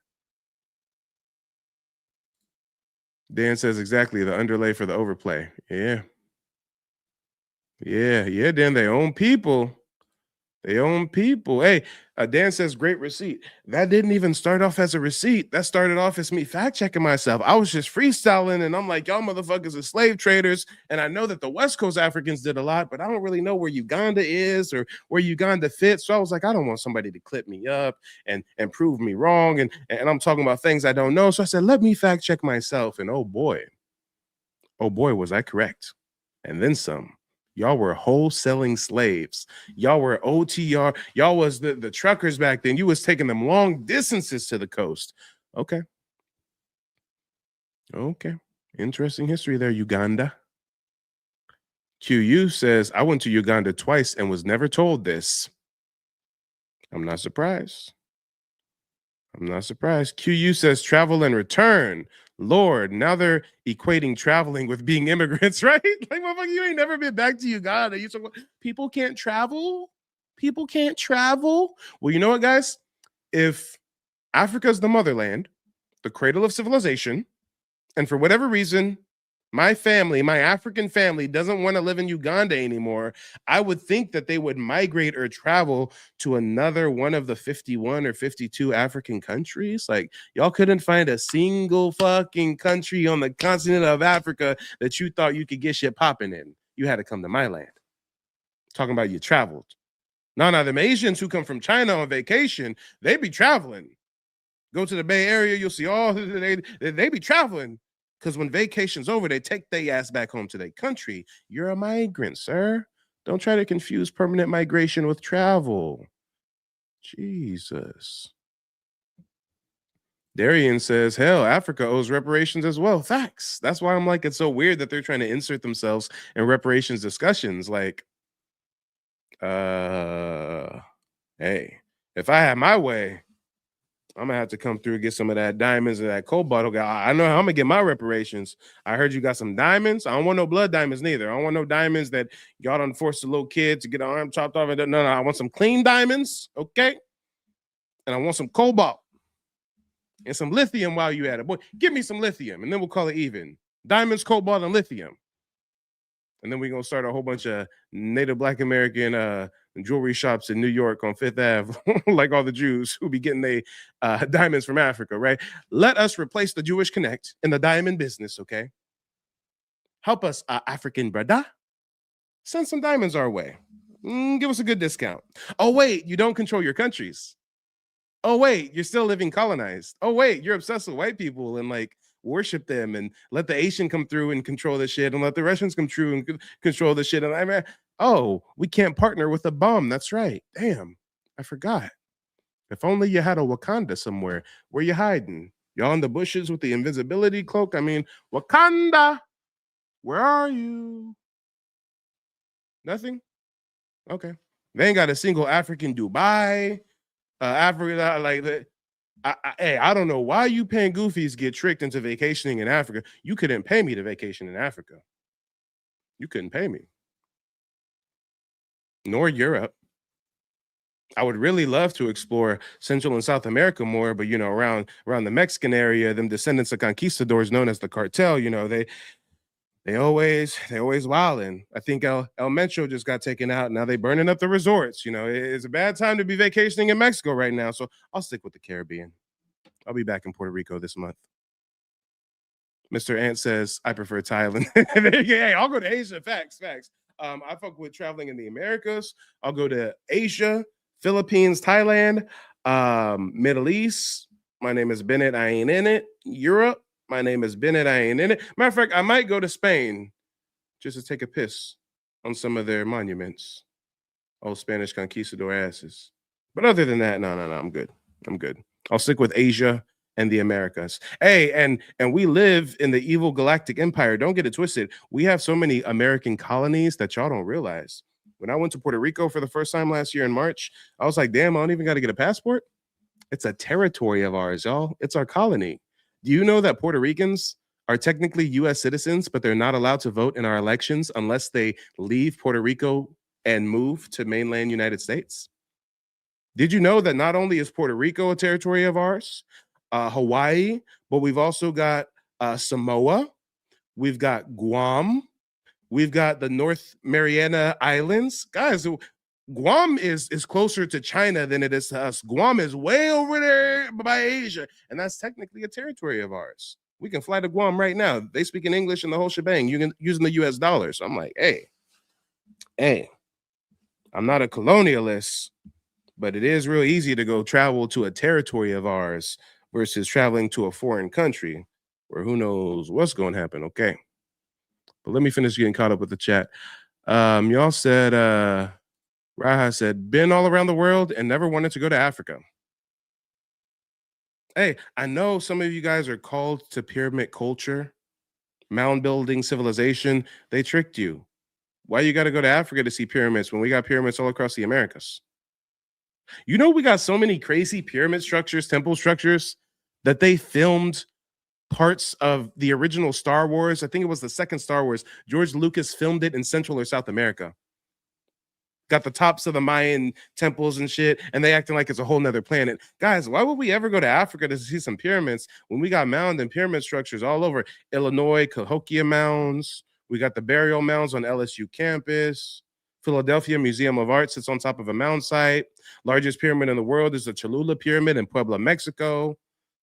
Guys, they just found a bunch of pyramids in Peru the other. I mean, come on.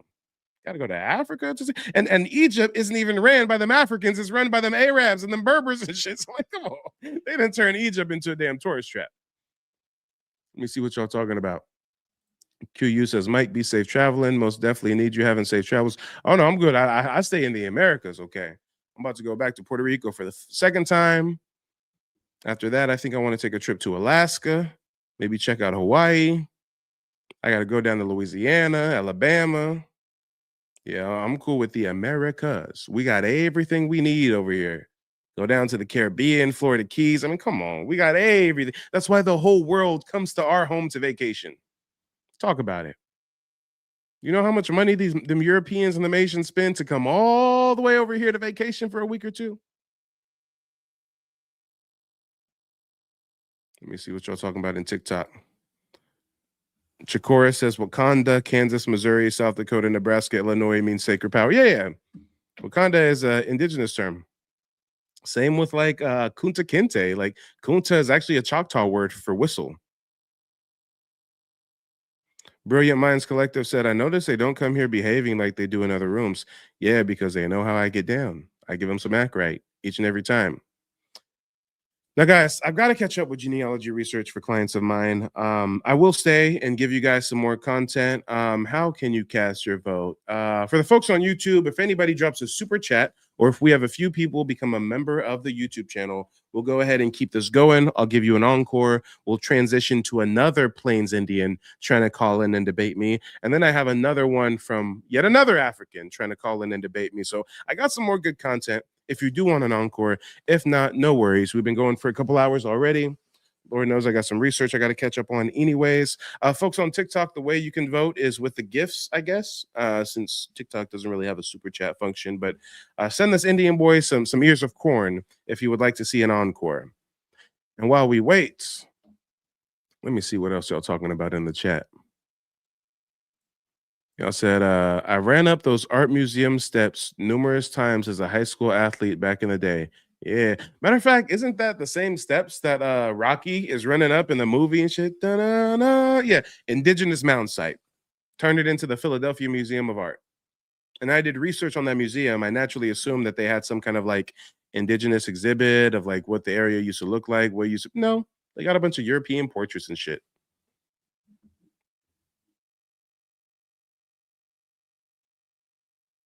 Let me see. Worded Wisdom says, it's not there all the trash and destroying of land. Let that be Elvis land and it would have stayed pristine. I don't know what you're talking about exactly, but I understand the sentiment. Let me see. And shout out to the folks watching on TikTok. I do a lot more content over on YouTube, so definitely check out the YouTube. The name of the YouTube is Mike TV. We got Brilliant Minds coming through with some corn. We just need one more person to send this Indian boy some corn, and we'll go into an encore for the TikTok folks. I'm about to end the YouTube live if we don't got no super chats coming through. Lord knows this is a crowdfunded operation, okay?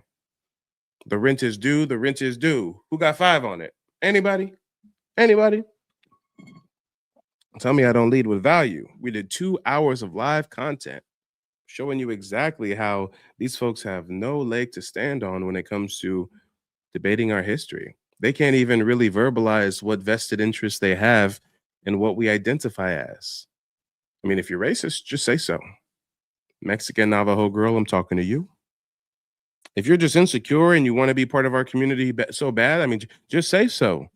Ugandan migrant, I'm talking to you. I bet you that Ugandan migrant didn't even know the history of his own people selling slaves, taking them long distance. I mean, hey. Even though the folks on YouTube are slacking a little bit, the folks on TikTok are making up for it. We got some corn coming through. I'll give you guys a little more content. Hold up. I'll give y'all a little more content. I got you. We're gonna go with since TikTok is the only one sending the gifts, we'll let you guys vote on TikTok. Put a 0 in the chat if you want to see the clip from another Plains Indian. Put a 1 in the chat if you want to go with the African TikTok. TikTok 0 in the chat for a Plains Indian, aka Pretendian. 1 in the chat if you want to hear from another African. Brilliant Minds is voting 1. Jacora Goods votes 0. Roots coming through with a 0. Let's get a few more votes. Another 0. Another 1. I need 2 more votes and then I'll decide. 2 more votes. Brilliant Minds, you can't vote twice. Don't mess up the count. All right, it looks like y'all want to hear from another Plains Indian. And shout out to Angelique or Angelic coming through with the super chat on YouTube. Says, thank you, Mike, for all the information. I love your lives and broadcasts. Well, thank you. I appreciate it. Let's go ahead and go into this encore. W Angelic, definitely. W's in the chat. Y'all, this is gonna be crazy. This one was a while back. I think he said he was Onida or Onida or some shit. Watch this, y'all. Watch this. We're gonna have to cook him up, stir fry. All right. Our resident white man cosplaying as an Oneida Indian has fled the scene. Again, I didn't really care to speak to him in the first place. Clearly, you see we're speaking with idiotic, nonsensical, imbecilic people who just don't understand ration and reasoning. I mean, hey, Mike, what's all this black Indian stuff about? Well, do you think I'm black? Yeah. Well, I'm actually an Indian. My whole family are Indians. Oh, but like black people aren't indigenous, though. Then why does the government classify my family as American Indian, dumbass? Take that up with Uncle Sam. Don't call into my live stream. Where are you calling in from? What's on your mind? I'm coming from Wisconsin, and Wisconsin by way of? I don't know what's going on here. I'm just confused where this. Okay, before we get into your confusion, before you ask your questions, I asked you a follow-up question. I said, by way of. Go ahead and unmute yourself. Let us know where your family's from originally. Wisconsin. Oh, good Lord. Your family is not indigenous to Wisconsin. What country did your family migrate from, Silas? Wisconsin. I'm Native American, Ho-Chunk and Oneida. Okay. Thank you. Just because we can't see you, we can only hear you. You sound indistinguishable from a European. So I was just hoping that you at least had the oral tradition of what European country your folks migrated from. But you're saying you're indigenous and your tribe is Oneida. Is that right? Ho-Chunk and Oneida. Yes, interesting. Sir. I had a conversation with a member of the Oneida. I think some of you guys are in Wisconsin as well, right? Yes, here in Wisconsin. Ho-Chunk and Oneida. Very interesting. I've been speaking with a lot of you Oneida tribal members lately. I'm not sure why, but a lot of you guys have been getting on social media. My tribe actually did a collaborative live stream with some members of your tribe. Hold on, don't interrupt me. I'm the host. That's very rude. As I was saying, my tribe actually did a collaborative live stream with a member of the Wisconsin band of the Oneida Indians. So yeah, I've been hearing a lot about the Oneida, some of the issues on the reservation. Some of you guys are really trying to stick to blood quantum. Some of you guys are trying to get rid of it. So it's been interesting learning about different indigenous cultures. But go ahead, let us know what's on your mind. Yeah, I'm just wondering where this black people are indigenous idea came from. Well, do I look like a black person to you? I don't know. Oh, Lord. Don't be shy. Do you think I look like a black person? Yes or no? Man. Yes, you look like a black person. Okay, see, so when you say, hey, man, like, I don't understand where this black indigenous comes from. Well, let's start here. You look at me and think I'm a black man, but I'm actually an American Indian and my whole family are American Indians. So that's where the whole black Indian thing comes from, man. What tribe are you, man? The Muskogee Creek Nation. Okay. Yeah, because I don't know. I keep hearing that black people are the... Time out. We got to mute you again. You're moving too fast. You have to digest new information when you get it. You came up here saying that you're confused about this black Indian thing. I asked you, do I look like a black person? You say, I don't know. I press you a little harder. I say, hey, just say it with your chest. You say yes. And then I let you know I'm an American Indian card-carrying member of the Muskogee Creek Nation by blood. So just relax, let that settle in. And now, when you unmute yourself, let us know, does that answer your question as to what this whole Black Indian thing is about, or are you still confused? Yeah, I got cut off. I was wondering about this whole thing that Black people are the real indigenous people. And you're getting cut off again because I just asked you a very specific question and you're not giving an answer. Here's the question. I'll restate it. Now that you've got new information, are you still confused about this Black indigenous thing? Yes or no? Dude, Black people weren't indigenous. Jesus Christ. It's a yes or no question. After you answer the question, you can give us comments. But right now, you have to give us an answer, preferably a yes or no. Are you still confused about Black indigenous people? Yes or no? Go ahead and unmute yourself. Yes. Okay. What is your source of confusion? Go ahead and unmute yourself. Black people weren't indigenous. How can you open up saying Black people weren't indigenous when you classified me as a Black person based on phenotype alone, and then you learned that me and my whole family descend from an indigenous tribe of the Southeast? I'm confused by your confusion at this point. Hold on, you're gonna stay on mute while I interact with my audience, because quite frankly, we don't really care to hear from you that much. So let me just interact with the audience for a second. TV says cooking. American Indian Chef says basic directions. Mr. Red Stickum says get a mic TV. Drizzle says, why are white people asking these questions? Hey guys, he claims he's not a white man. He claims he's a member of the Onida Nation. I'm sure if he turned on his camera, he would look indistinguishable from a white or a Eurasian, but that's neither here nor there. Copper Tone Tony says he's mad because we're from here. Okay. HTD Mom says he is slow. Yeah, let's talk about it. Jay says you're either two things, Brody, Asiatic or African. Jay, I'm not sure who that's aimed at. Maybe you want to call in and enlighten us. Let me see what the YouTube chat's talking about. We're live on TikTok. We're live on YouTube. Doll says all the evidence and documents proving that we are indigenous to this land, you idiot. That's where this Black Indian thing comes from. Yeah. We're not even going to get into the receipts. We're not even going to get into the archives yet. We're not even going to take it back to the 1400s, the 1500s, the Spanish conquistador journals, Christopher Columbus's own journal of the Black indigenous tribes he encountered in the Caribbean and South America, Central America.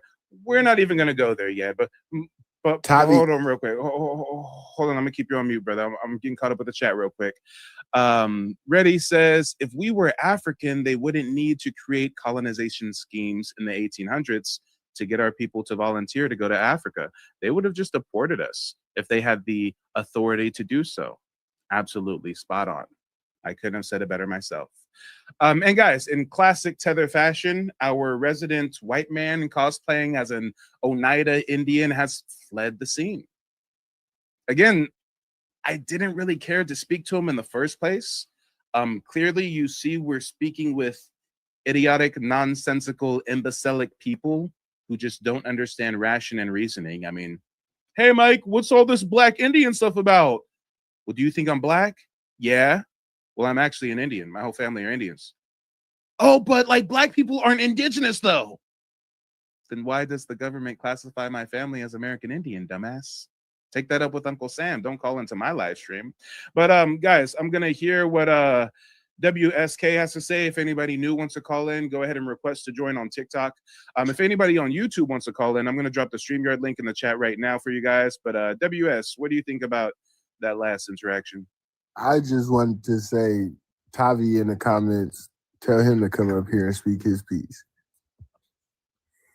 Yeah, I mean, everybody's welcome. This is a live call-in show. I don't care if you agree that we descend from indigenous tribes. I don't care if you disagree and think we all come from Africa and we're pretendian, wabo, we was king, insert here, insert there. I mean, just call in and have the gumption to say it with your chest. You don't even have to turn on your camera, but I don't know, guys. Speaking with the Africans is at least a little entertaining, but speaking with these quote-unquote Native Americans, it's just mind-numbingly nonsensical. They don't put up any sort of intellectual fight. And notice how when he realized that I'm a member of the Muskogee Creek Nation by blood, notice how he just wanted to totally skip past that. Okay, but like Black people on it. No. Time out. Take in the information. Breathe in, breathe out. Are you still confused? Oh, yes, you are. Why? Because you're really just racist. That's why. You and your grandpa grew up watching cowboy and Indian shows with Clint Eastwood, and all the Indians look like Mongolians, and I don't look like a Mongolian, so now you're triggered up here. I get it. I get it.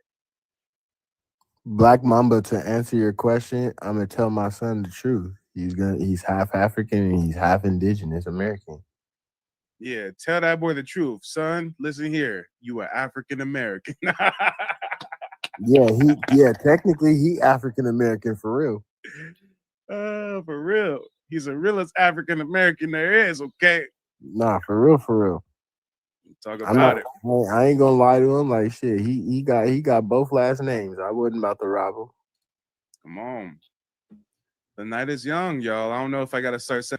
Yeah, for anybody that's confused by those last statements, the brother who called in there, he actually has a baby with an African migrant. So that's why we were joking about his child is going to be a real African American, okay? Yeah, he done got him an African migrant girl impregnated, okay?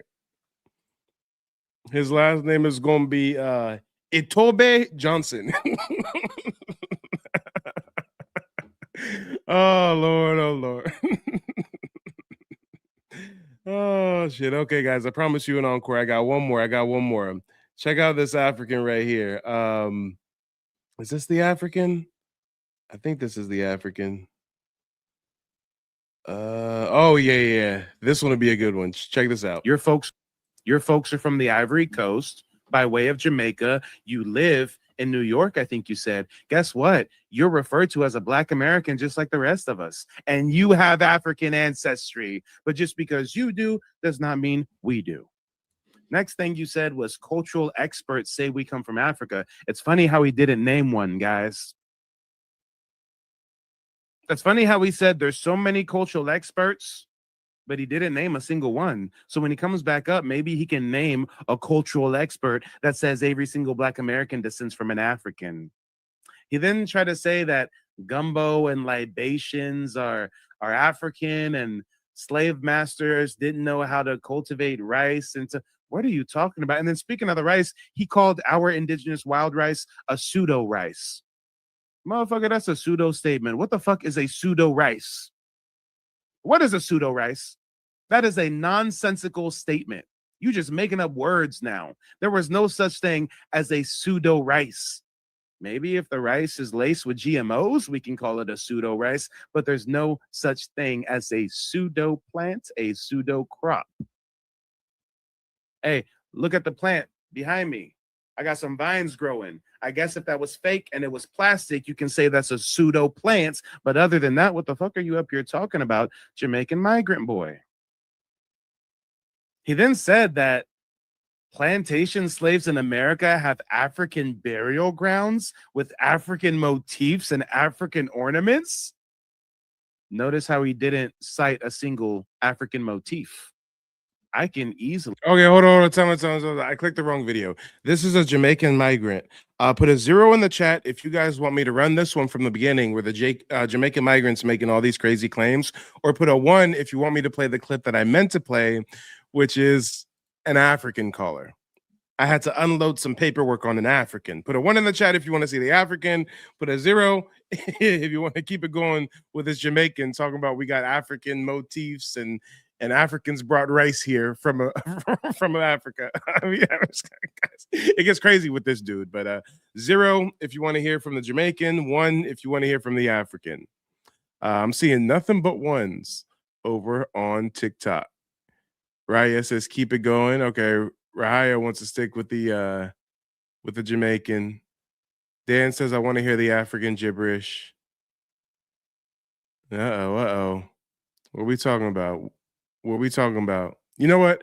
I love y'all so much. I'm going to just give you both. I'll go ahead and finish out this one, and then we'll segue right into the African. QU says, I think I remember both those lives, actually. Yeah. QU was probably there for it. QU's always in the chat.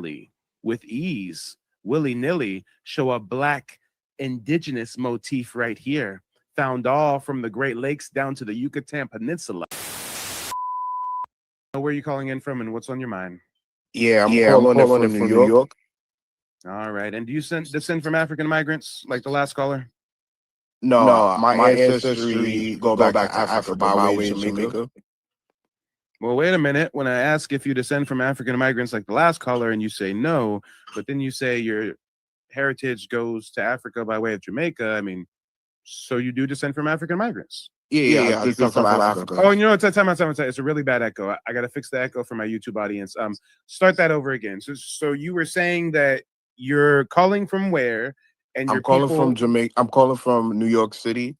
And calling from New York, but your yeah, people are recently from Jamaica, right? yeah, And before Jamaica, you guys came from Africa. yeah, Do you know what country in Africa? yeah. Particularly Ghana and Ivory Coast by way of the Ashanti tribe. Okay. And when you say Ghana and the Ivory Coast by way of the Ashanti tribe, how did you learn about that information? My DNA results and my culture is Okay. based primarily the Akan people. We have loan words that directly come from the Akan people, and we still speak a Cromartie language to this day. The Maroon tribe still speak Cromartie language, and it's mutually intelligible with all Twi languages in Ivory Coast and Ghana. Oh, And okay, okay. we Well, see the real quick. When you cite DNA as a source, that's speculative at best. But when you say that you guys have linguistic patterns associated with those countries in Africa, well, that's a much more solid source. So I yeah. understand where you're coming from. Yeah, and our cultural foods, our national dish, ackee and saltfish. The ackee come from Ghana. You probably We have got spiritual systems from Africa too. yes, The dances. yes, and our And national. and the funny thing is, Black Americans have none of that. That is incorrect. Okay, wait. If that's incorrect, then name the African dish that Black Americans eat to this day. You have gumbo that directly was in. Woohoo! Shit! Oh shit! I need a commercial break on that one. Did this motherfucker just say gumbo comes from Africa?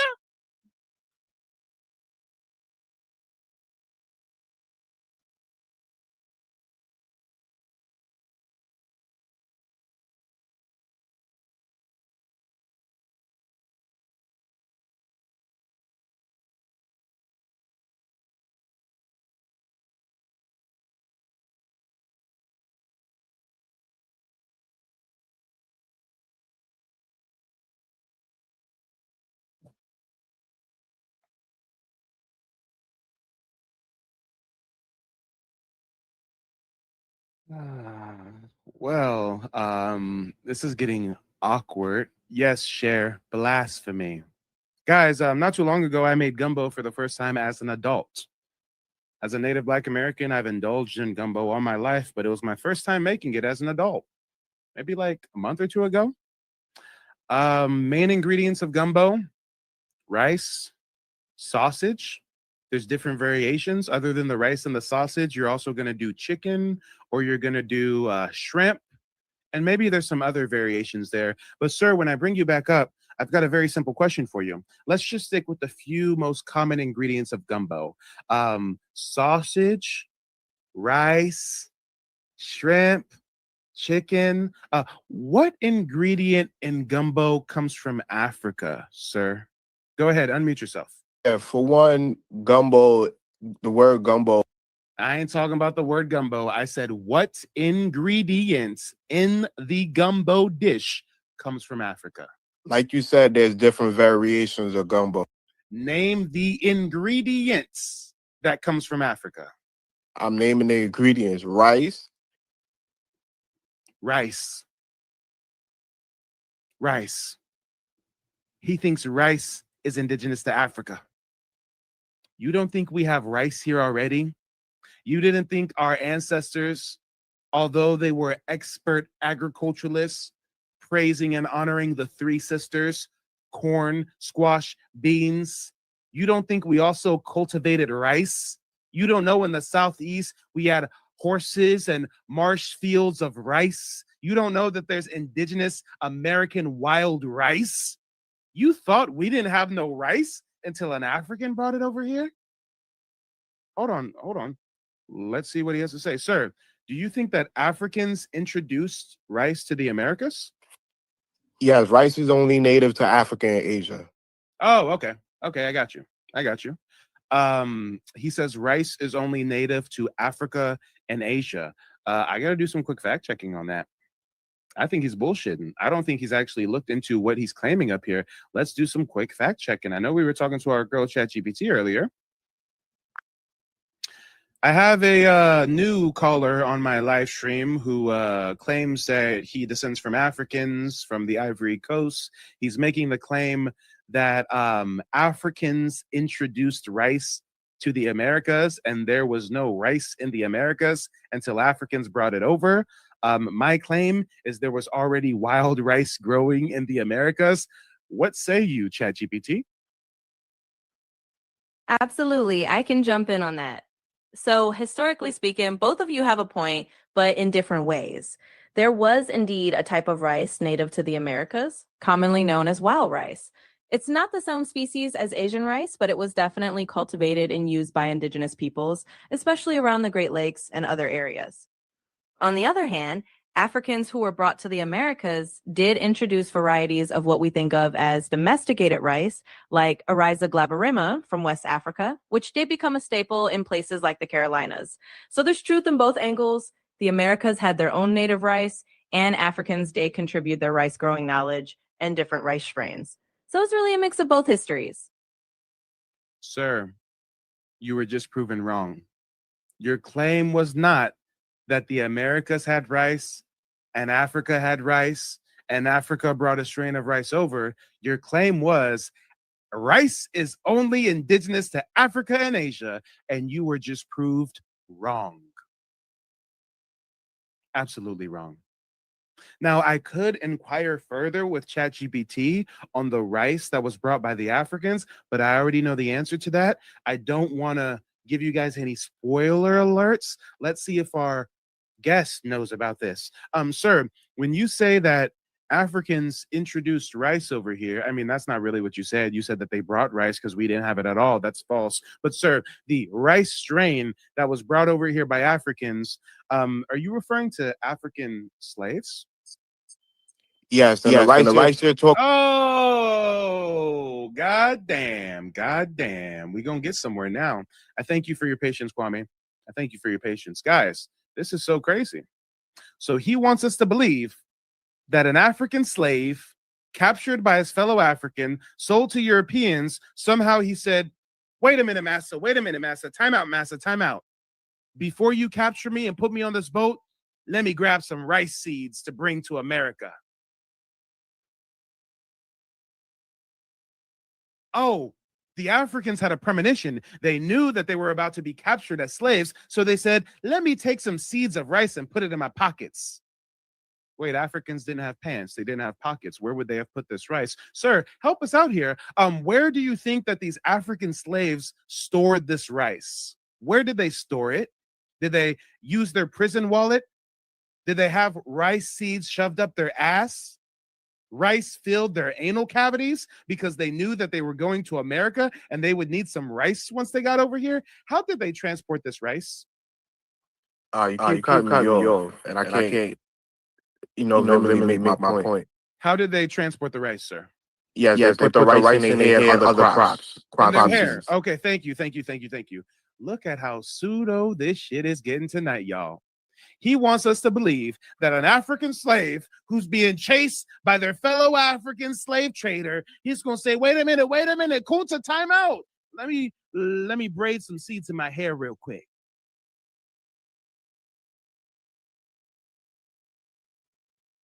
And then not only do they braid seeds in their hair, but those seeds survive the voyage.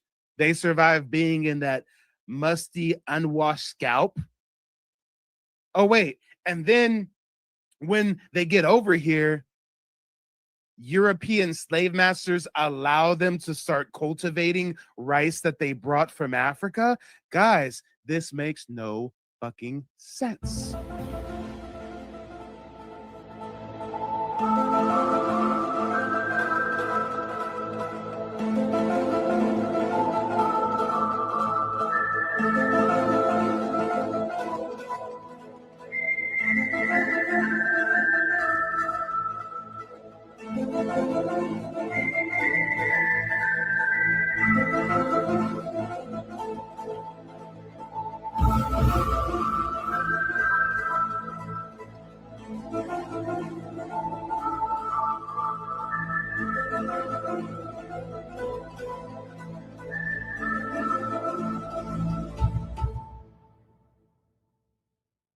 Yeah, guys, this is getting real pseudo, real pseudo.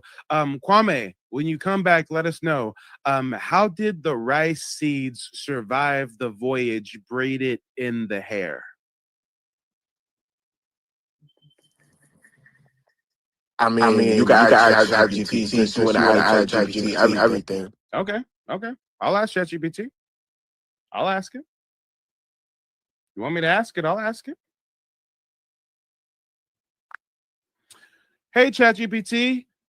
Is it possible for me to take rice seeds and braid them into my hair and then have them sit there and percolate and ruminate in my unwashed hair and my unwashed scalp for a few months? And then after a few months voyage at sea across the Atlantic, then I could plant those seeds and they would still grow crops? Is that possible?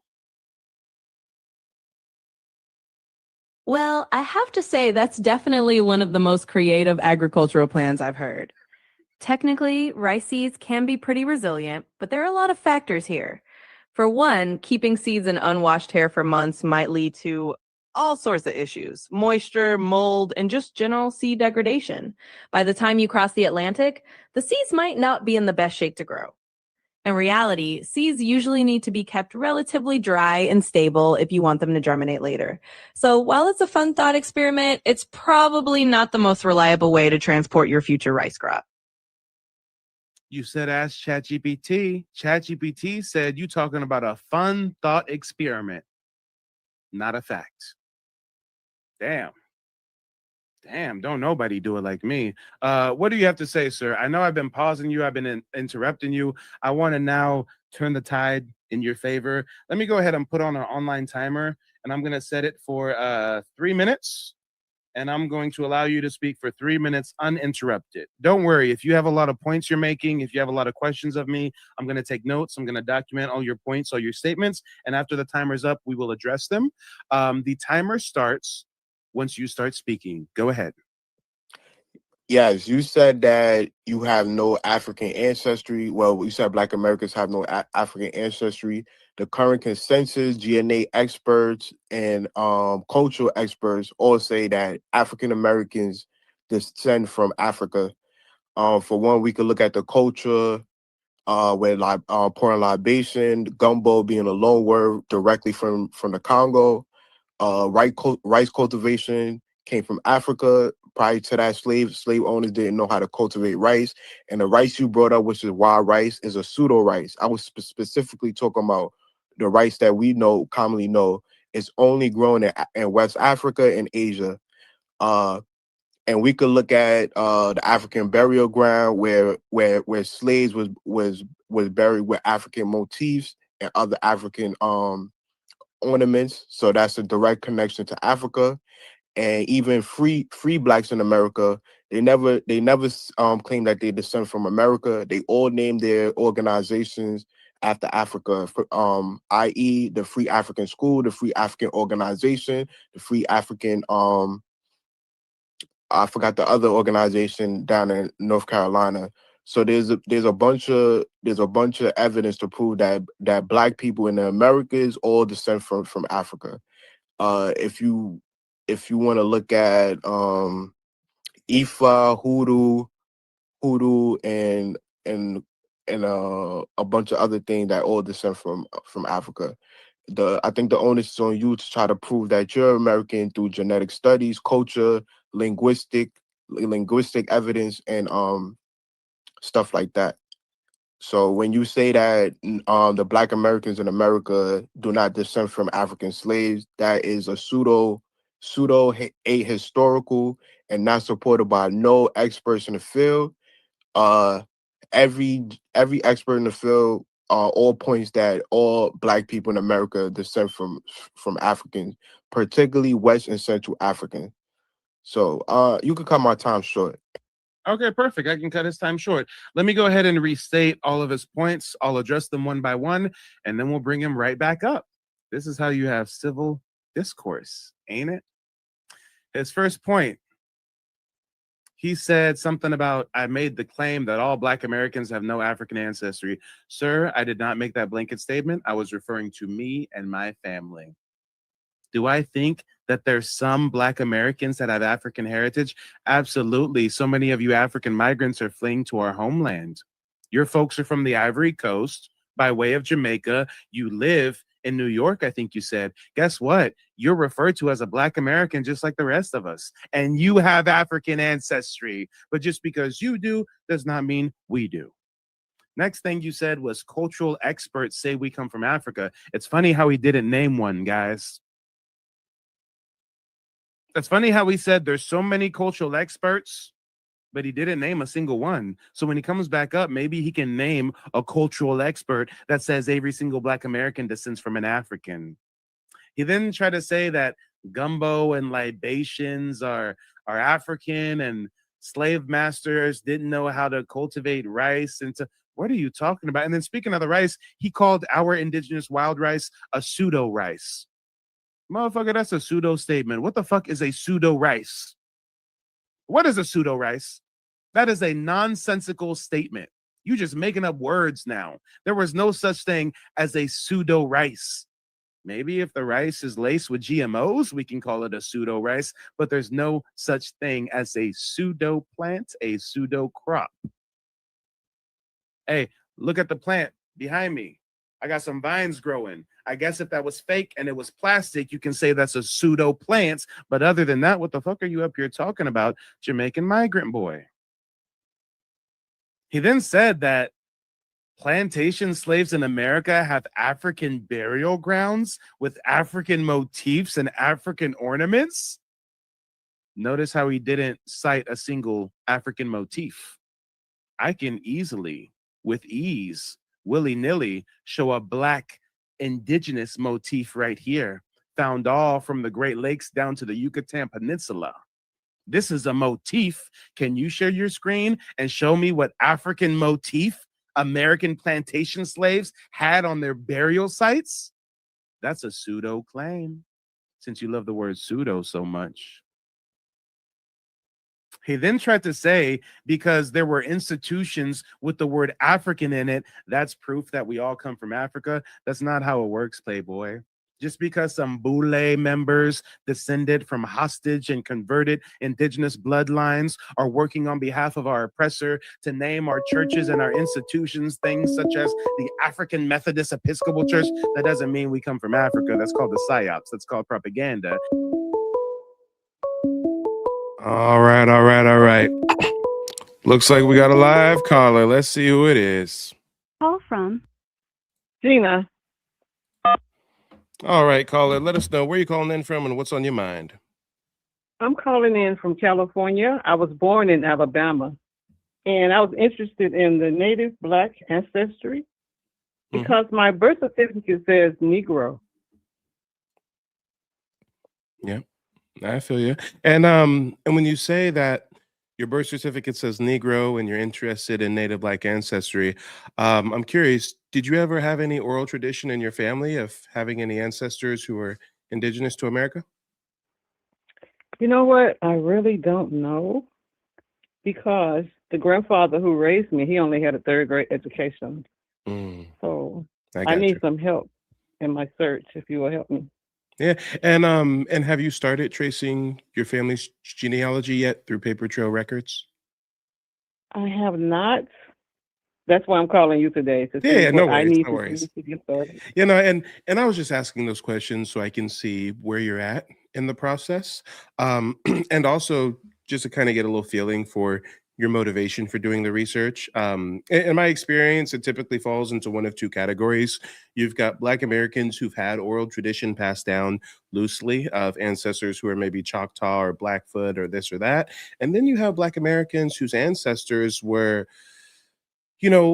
survivors of such tough times that for whatever reason, they don't really pass down much family history at all. It's kind of closed lip, right? And it's not until we actually start doing the paper trail research that we find out not only who our ancestors were, but why some of them were very hush-hush about speaking about their ancestry. I mean, it's a common misconception that all Indians walk the Trail of Tears. There was many indigenous people, richly melanated people, who did not walk the Trail of Tears, who instead were taken as prisoners of war, enslaved in place in plantations in the South, and their descendants get reclassified and reclassified to the point where, maybe similar to yourself, you just wake up one day and you're like, oh, something's just not right here. Birth certificate says Negro. In school, they're programming us to think we come from Africa. I mean, I don't look like an African. We don't have any African culture. What's really going on? So, first step would be for you to definitely check out the website, nativeblackancestry.com. If you even want more one-on-one guidance, you can access my calendar and book a consultation that lasts about an hour to 2 hours, where I walk you through the entire process from A to Z on how you would trace your genealogy, seek tribal citizenship. And for those folks who just don't have the time to do that type of meticulous research and are looking more so to hire a professional that's a member within their community, we can discuss that option as well during the one-on-one. Okay, sounds good. And then you said something about Alabama, right? Yes, that's where I grew up at. Okay, yeah. No, Alabama has a rich history of Black indigenous people who are disenfranchised, racially reclassified. Most people don't know that most plantations in the South were actually built on top of indigenous pyramid mound structures. There's actually some mound sites to this day called plantation mound, because the Europeans that were on the East Coast, 13 colonies and stuff, when they started coming down into the Southeast in the 1830s, they didn't start chopping down trees and clearing the forests and starting plantations. They moved into our homesteads, our farms, our worship centers, and they forced us out, convert our land to plantations, and got us working as a slave on our own land. I hear you. I just want to get some more knowledge about my ancestry, if possible. Well, hey, since you got me on the line, if you got any other questions, I'm all ears. I don't really have any questions. I've been kind of listening and looking at the content that's being presented, and that's what got me interested and curious. Nice. So I'm willing, if you're willing to help me, we can get started. Oh, yeah. Well, hey, like I said, first step is go to the website. If you want to book that one-on-one, then that's where we can come up with a custom plan, help you figure out what's going on with the ancestral records. And really, major kudos to you for even reaching out and seeking to do it this way, because a lot of people in our community, unfortunately, fall for the DNA test okie doke, and they think that a mouth swab is going to tell them exactly where their ancestors are from. And unfortunately, the only way to figure it out is by doing it the hard way, through paper trail research. So, kudos to you for, and actually, I might be speaking too soon. Who knows if, in the past, you may have done a DNA test or whatnot. But either way, kudos to you for looking to do it the proper way now. Okay, because I've never did one before, but I have a friend who did the swab thing, and I don't want to waste my money. I want to put it into something that's going to be helpful. Yeah. And a lot of people are in your exact position. That's why it's kudos to you, because I've got a lot of people I consult with, and they're like, damn, Mike, I wish I consulted with you before I spent $300 on that DNA test. Hey, Mike, I wish I consulted with you before I paid this dude off Fiverr just to help me with my family tree. So, it's great that before you start, investing money in things that may not be fruitful, you're connecting with your guy, Mike. I appreciate it. But go ahead and give us some closing remarks, and then I'm going to go ahead and get back to these replays and wrap up this broadcast. Well, I just want to thank you for all the interesting information that you're putting out there, inviting me and other people who are interested in their past to try to find out. Oh, yeah. Well, hey, you really made my day with your phone call. A lot of people call in trying to debate me and stuff, and I love a good smoke show, but it is refreshing to talk with a person like yourself now and then. And normally I don't even do these kind of broadcasts on this day of the week, so this is inspiring me to maybe do some more frequent call-in shows so people like yourself can call in. Okay, well, I just took a chance to see what would happen, and I'm happy. All right. Well, hey, like I said, check out the website. If you book that consultation, I look forward to connecting with you. Also, if you do book a consultation with me, use the coupon code TikTok, one word, all lowercase, and that's going to hook you up with a 20% discount. Okay. Thank you. All right. Talk to you later. All right. Let me see what y'all talking about, and then we'll continue that replay. I mean, Mans was talking about pseudo rice braided in the hair. Gumbo is African because some people cook okra in it. Guys, I've never in my life ate gumbo with okra. I don't know nobody who's ever had gumbo with okra in it. Ugh. QU says pseudo rice. Facts. QU said, yes, Mike, I'm going to send a super chat to you soon. What you're doing is extremely important. Well, hey, I appreciate the support. I'm funded by the people. I ain't got no 9-to-5 job. My job is this, okay? So I appreciate everybody, whether it's becoming a member of the website, nativeblack.ancestry.com, getting a copy of my new book, checking out the course I just launched, or, you know, super chats, TikTok gifts, everything and anything in between. I appreciate everybody for helping keep the lights on, because somebody has to do this 24/7, 365, and it looks like that person is going to be me. And I'm up to the task. But Roots That Remember says, eating it with okra either. Yeah, with okra. Call from And gumbo with okra. Brandy. Ugh. Hey, Brandy, you're on the line. Let us know where you're calling in from and what's on your mind. Hey, Mike, what's up? I'm calling from Sacramento. Well, shout out to Sacramento. Let us know what's on your mind.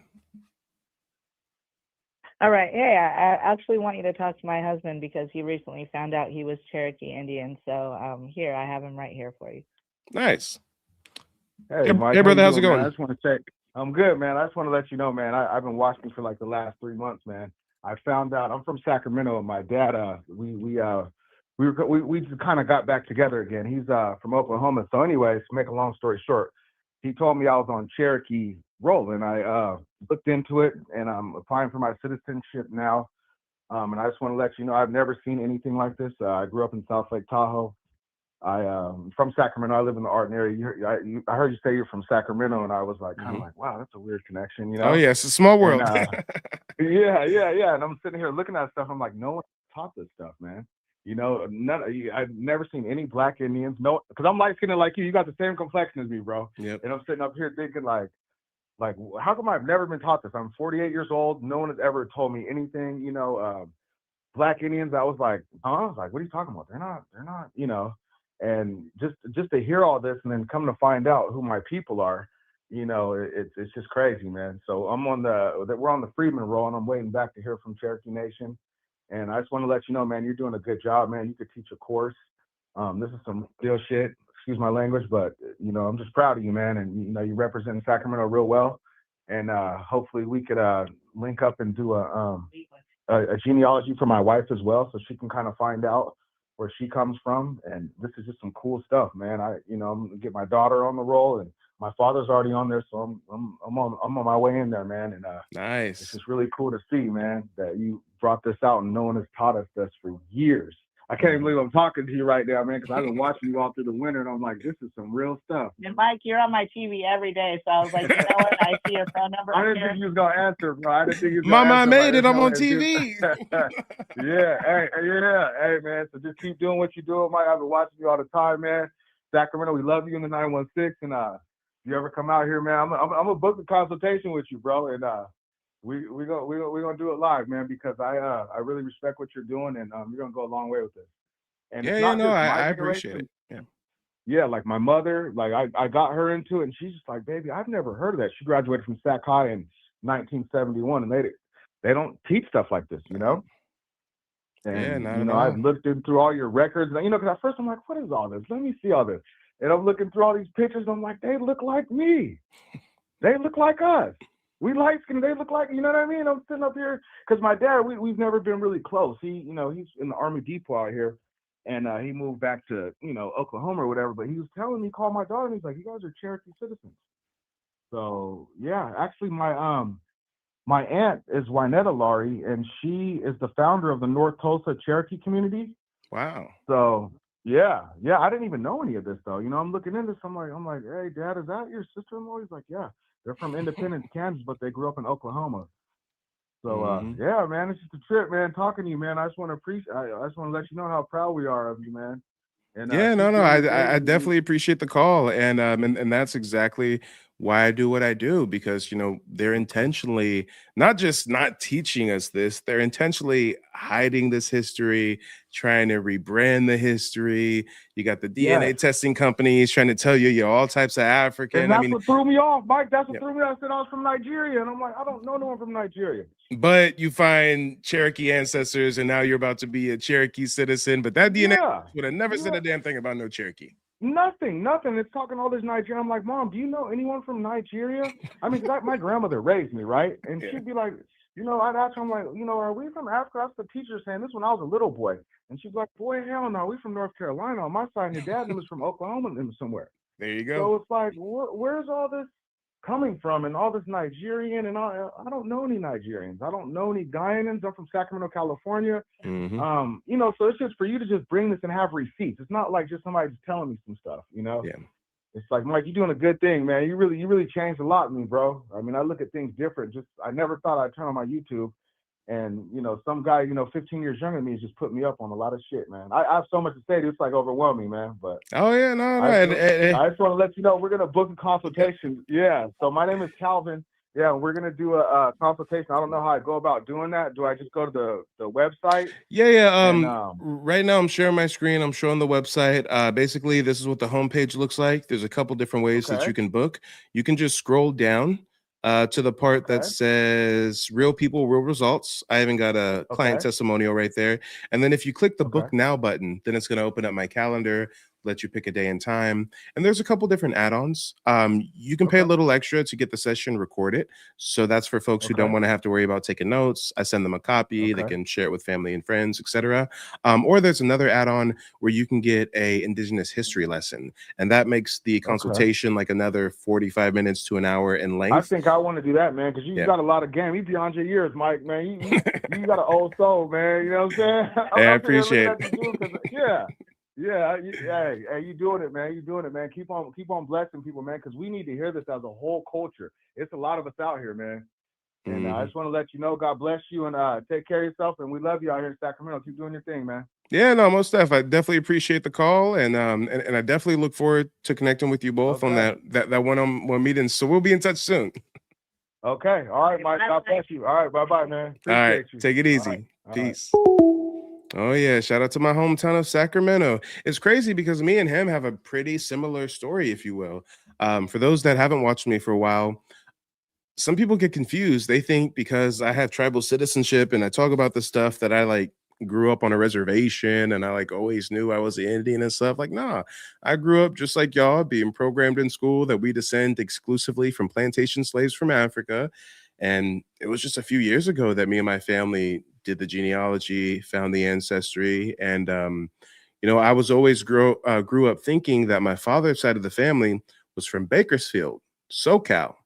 So I'm like, oh, okay. So mom's side got this, Louisiana, dad's side, Bakersfield. Okay. Well, when I did the digging before Bakersfield, they were in Oklahoma. How did they get to Oklahoma? Via the Trail of Tears. Just like the brother who called in and said that he found an ancestor who was a prominent member of the community, the North Tulsa Association and whatnot, I found that I had an ancestor who was the Chief Justice of the Supreme Court of the Muskogee Creek Nation. He's written about in history books and stuff. Hold on, y'all, watch this. This is for the new people, for the people who've been watching for a while. I share this from time to time, but my grandfather's written about in this book, the Indian Territory, its chiefs, legislators, and leading men.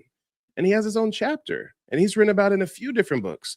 Thomas Jefferson Adams Harjo. You can just Google him. If you just Google the name Thomas Jefferson Adams Harjo, he pops right up. Famous attorney, protested Indian Territory becoming the state of Oklahoma. He's on congressional documents and shit. So, we don't know why we do the things we do, why we're called to the things that we're called to until we do our genealogy and we're like, oh, that makes sense. Ever since I was a child, I always said that I wanted to be a lawyer when I grow up and have acreage with horses. Well, when I do the genealogy, I find out that Thomas Jefferson Adams Harjo was a prominent attorney who owned over 40 horses, hundreds of acres of land. I mean, it's in our DNA, y'all. My father, for example, he was so good at lacrosse, he got offered a college scholarship to play lacrosse. He didn't know at that time, when he's getting offered a college scholarship for lacrosse, that he descends from Muskogee Creek Nations who invented stickball games just like lacrosse. It's in the DNA. You see what we're talking about. Some of you guys on the West Coast think that your family's just from LA, and maybe before LA, they were in Alabama, Florida, Mississippi, Georgia. Well, if you keep going back and you keep going back and you keep going back, you ain't gonna find no shipping manifest from Africa. You're gonna find your ancestors in this land. Some of them never enslaved at all. Some of them listed as free persons of color from day one, owning land patents with the US government. The list goes on, but you don't know any of this until you do your genealogy research. And that's why I do what I do. During those one-on-one meetings, not only do I teach you guys how to trace your genealogy, but I also give you some context on the tribal citizenship application process. Because it's one thing to know your ancestors are indigenous, and then it's a whole other political debacle trying to enroll to be a citizen of that nation. Now that brother is lucky. He has an ancestor who's listed as a Cherokee freedman, but even still, the Cherokee have tried to kind of atone for their sins. The Cherokee, just like my tribe and many other tribes, kicked out people whose ancestors were reclassified as freedmen on the Dawes roll. But the Cherokee, I think back in 2017, they started giving the freedmen descendants tribal citizenship again. So, you know, if his ancestor was listed as a Creek freedman, well, the Creek freedmen are fighting in court, suing to this day to try to get their citizenship restored. So, you know, it's a whole complicated political mess. You got the by blood roll, you got the freedmen roll. Some people have a misconception that freedmen are like African slaves of Indians that got their freedom and then married Indians. I mean, people just be pulling shit out their ass at this point. But during those one-on-one meetings, I show you guys how freedmen was a label, a tool of racial reclassification by the Dawes Commission. During the process of taking our Indian territory and turning it into the modern state of Oklahoma, I mean, it gets deep. It gets deep. And all this research, all this game, all these gems I drop, this is self-taught. Ain't no school gonna teach this. I can go to Harvard, get a PhD from Harvard, and I'll never get access to this information. Why? Because most of you don't know that Harvard was founded as an Indian boarding school to convert indigenous youth. That's Harvard's origin, and many other Ivy League institutions. They were re-education indoctrination centers for local indigenous tribes. Don't take my word for it. Look it up. Harvard was literally founded as an Indian boarding school. So you wonder why these mainstream institutions be promoting some fuck shit about we come from Africa. Okay, let's talk about it. Chocolate City says, have you read the book Anecdotes of the American Indian? Nope, I have not, but I'll have to check it out. Chocolate City says, much love, family from Sacramento. Yes, shout out to Sacramento. I got family from Oak Park. I spent most of my years between Antelope, Roseville, West Sac, but I lived out in Arcade for a little bit. Went to school out there for a couple years. Oh yeah, the chat's real active. Shout out to the chat. Before we wrap up this broadcast, let's play one more. Let's play one more. And actually, hold on. I'm seeing a missed call here. Is this a 119? It's kind of recent. I thought I would have heard it ring. This isn't the caller that I just got off the phone with. No, because they were a 916 number. Let me see. Let me call this A62 number, see if this is someone we already spoke with or if this is a fresh caller.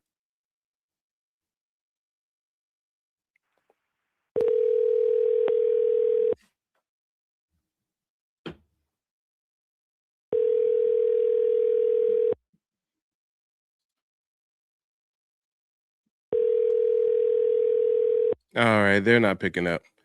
Kick says A62, that's Jersey. Well, that Jersey number can call back in again if they choose to.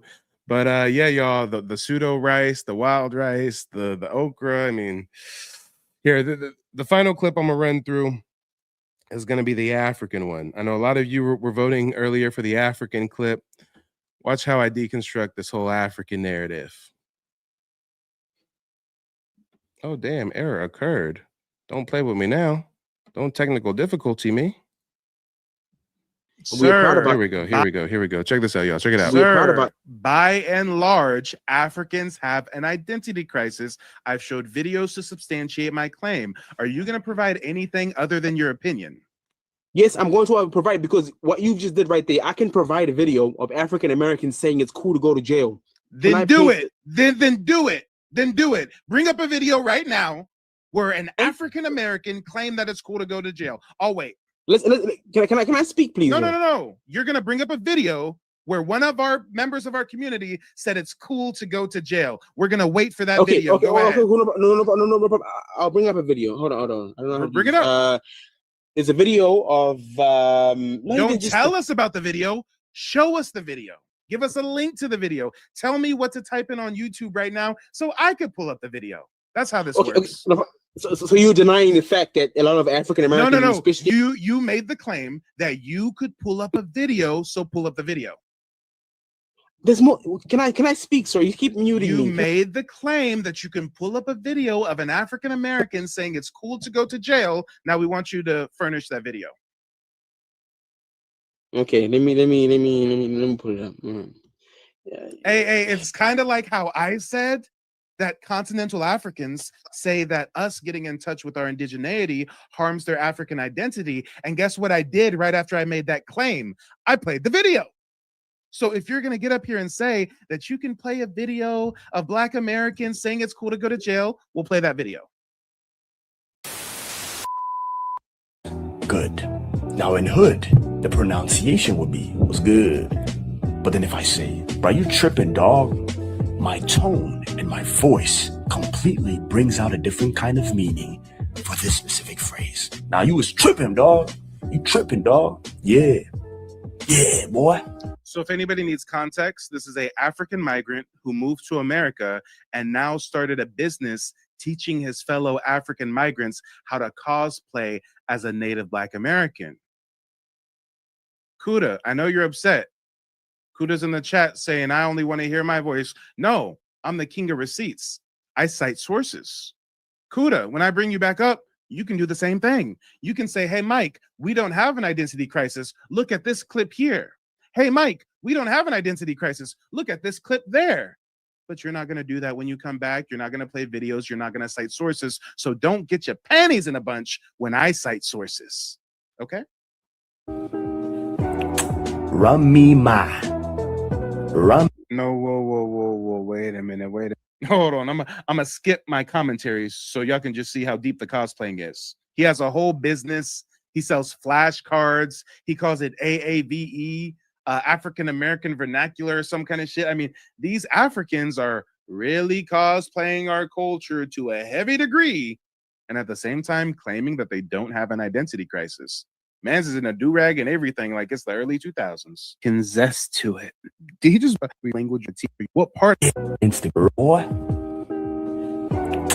Run me my hood.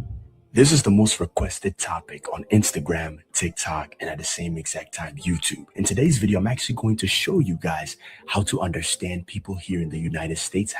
Guys, hold on, y'all. I told you I'm gonna do you a favor. I'm gonna skip my commentary. Let's just hear what Colin has for us. Phrases and different word choices that people here in America actually speak. Today, we're diving deep in hoodology. Hoodology, y'all. The Africans are teaching their fellow migrants hoodology. Okay. Hey, guess what? Some of you guys wouldn't be able to tell that that's an African unless I told you. Why? Because he's cosplaying as one of us. Doesn't have an African accent. None of his attire screams African culture. If anything, he's hijacking our old swag from decades ago. So again, Kuda, you can come back up, request to join. I'm not trying to, only hear myself speak. I'm trying to cite sources for why I believe Africans as well as Latinos have a huge identity crisis. And I'm not even going to ask you to do the same. I'm not even going to ask you to come back up here and show clips to support your claim because I know you can't do it. I know you can't get up here and show a YouTube video of a Native Black American trying to teach Native Black Americans how to cosplay like a Nigerian, how to cosplay like an Igbo, how to cosplay like a Yoruba, how to cosplay like a Somalian. We don't do that because we got our own culture, our own identity. But I digress. Kuda, where you at? Kuda going once. Kuda going twice. Where's Kuda? Where's Kuda? Earth to Kuda.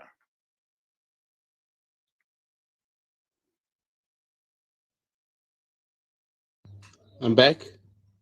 Go ahead, Kuda. What's on your mind? Yeah, what's on my mind is does the name Louis Farrakhan mean anything to you? No. Is it supposed to? What about Marcus whoa, Garvey? Time out. Is it supposed to? Why did you mention Louis Farrakhan? My brother, if every time I try to speak something and then you mute me, like you trying to get your point is the only thing that matters, then this is not No, I'm muting you because you're moving too fast for my audience. You asked me a question. Have I heard of Louis Farrakhan? Or no, actually you said, does the name Louis Farrakhan mean something to you? I said no. Then you quickly moved on to Marcus Garvey. I want to know why you mentioned Farrakhan before you get to Garvey. Go ahead. Okay, let me say why I mentioned Farrakhan, because within the African American community, right, within the Black people, within the Americas, right, Louis Farrakhan means something to people that actually read books, right? No, you're not an American. You're Okay, not I'm a not an native American. Black American. You don't know who means what to us. The only people that Louis Farrakhan means something to are people that are a member of his Nation of Islam. I am not a member of his Nation of Islam, so he means nothing to me. Just like Jesus Christ means nothing to me because I'm not a Christian. Okay, so go ahead. Wait. Time out. You now wanted to mention Marcus Garvey. So why are you bringing up Garvey now?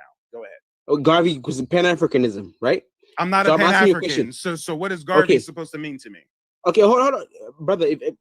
I think we should do that whole timing thing, because every time I try to speak something, then I'm You can think whatever you want, but we don't care what you think. I asked you a very specific question.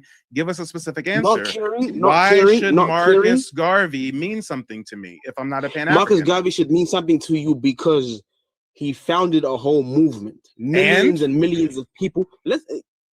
I'm talking. Millions and millions of people follow his doctrine. You see how right now you're on TikTok. Right now you got I'm not one of those millions of people that follow Marcus Garvey's doctrine. Whether you are not, I'm not a Garveyite, sir. You're barking up the wrong tree. Can I speak? Can we give each other time? Because I feel like every time I try to speak, I'm getting silenced. Is it okay for me to speak? Is it okay or is it not okay for me to speak? Because I feel like if there's already a pre-hidden agenda that, you know what I mean? Can I speak? I'm not trying to convince you, my brother. You can do whatever you want with it. This is your life. You know what I mean? This is your, you know what I mean? You're your own being. I'm not trying to convince you to do anything, but I'm just trying to state, like the whole prompt says, Africans have. You're literally trying to convince me that Marcus Garvey should mean something to me and Louis Farrakhan. I'm not trying to convince you. I'm trying to tell you that I as an African, right? The first statement you made was that Africans don't have like the word black was white supremacy. No, the first statement was Africans have an identity crisis, and then I showed videos to substantiate that claim. Okay, go ahead. Africans have an identity crisis, right? Why are they so tribalistic then? Because tribalism literally means I'm sticking to my own identity. Is that not what it means? Because if I'm sticking to my own tribe, tribalism, like the word tribe, what does the word tribe mean? Let's deep. The only Africans that are tribalistic are Africans that are still on the continent because they did not have the opportunity to flee to a European nation. Me, myself, I'm telling you that I'm a Shona person from Zimbabwe, right? I would not marry a Ndebele person from Zimbabwe because the cultural difference is too big. We come from the same landmass, but the language, the marriage, the marital customs, And what I'm not trying to say I hate them or anything, but it would make it easier for me if I marry someone from my own tribe. Nobody asked you your marriage preferences. I don't understand how this is relevant. You didn't ask me, but I'm telling you that please take that whole thing where you say Africans have an identity crisis. We have our own individual identities. Sir, we're proud of our- by and large, Africans have an identity crisis. I've showed videos to substantiate my claim. Are you going to provide anything other than your opinion? Yes, I'm going to provide, because what you just did right there, I can provide a video of African Americans saying it's cool to go to jail. Then do it. Then do it. Then do it. Bring up a video right now where an African American claimed that it's cool to go to jail. I'll wait. Can I speak, please? No. You're gonna bring up a video where one of our members of our community said it's cool to go to jail. We're gonna wait for that video. Go ahead. No, I'll bring up a video. Hold on. I don't know how to bring it up. There's a video of. Don't tell us about the video. Show us the video. Give us a link to the video. Tell me what to type in on YouTube right now so I could pull up the video. That's how this works. So you're denying the fact that a lot of African Americans. No. You made the claim that you could pull up a video, so pull up the video. There's more. Can I speak, sir? You keep muting me. You made the claim that you can pull up a video of an African American saying it's cool to go to jail. Now we want you to furnish that video. Okay, let me put it up. Hey, it's kind of like how I said that continental Africans say that us getting in touch with our indigeneity harms their African identity. And guess what I did right after I made that claim? I played the video. So if you're going to get up here and say that you can play a video of Black Americans saying it's cool to go to jail, we'll play that video. So you didn't see this? Play is the video. You're not getting around this. You're not going to babble around it. You're not going to explain around it. You're going to play the video. Sir. You keep muting me. Yes. And guess what? I just muted you again. And we don't want the audio from the video. We want you to tell me where I can find it on YouTube so I can pull it up so everybody can watch it. What's the name of this video, sir? Okay, no problem. Can you please pull up Angola State Prison, 1960s? That's a documentary that was made. No. Miami State Prison by Louis Theroux. That's a documentary that was made by a guy from England. His name was Louis Theroux. Theroux spelling being Theourux. Louis Theroux, Miami State Prison. And this guy, like, we've got people on interview, right? Wait, hold on. Am I understanding what you just said correctly? Hold on. You want me to pull up a video from the 1960s of a prisoner? It's not a 1960s video. There's no cameras in 1960, brother. There's no cameras. Yes, dumbass. There are cameras in 19. Are you that fucking ignorant? There were cameras in 1960. Maybe not in Africa, but we had cameras since the late 1800s. What are you talking about? There's no cameras in 1960. Video, color footage. Our country filmed our astronauts going to the moon in the 60s. What the fuck are you telling me? There's no videos. Oh my God, yo! I gotta pause. I gotta time out. Did man just say that we didn't have video in 1960? He literally said, "Hey, pull up this video. It's a British documentary of an Angola prison in 1960." I say, wait a minute, you want us to pull up a prison video from 1960? No, man, come on. There's no videos in 1960. No, there is. There was. And yes, The Watcher, we all know about the moon landing and you know how real that was. Wink, wink, wink. But y'all, this is crazy. I'm gonna bring him back up. I'm just trying to understand. He made the claim that he can pull up a video of Black Americans saying it's cool to go to prison. I say, what's that video? Bring it up. He mentioned something from the 1960s. I say, wait a minute, 1960s. Then he says there's no videos in 1960s. I'm just confused. Let's bring him back. Maybe he can help us out. Maybe he can tell us the name of this video. Hey, fun fact. Those videos I played were from 2025 and 2024. They weren't from the 1960s. I ain't gonna cherry pick no videos from decades ago to prove my point. But oh Lord, Kuda, I got so many people waiting patiently backstage. Kuda, go ahead and come on back and let us know what's the name of this YouTube video you want us to play.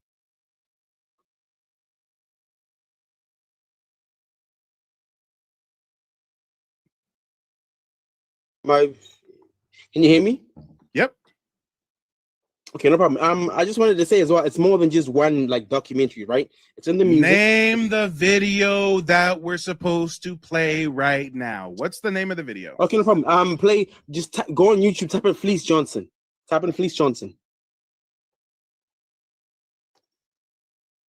Type in Fleece Johnson on YouTube right now. An African-American man who went to prison, and right now he's out bragging about how he used to essay other men in prison.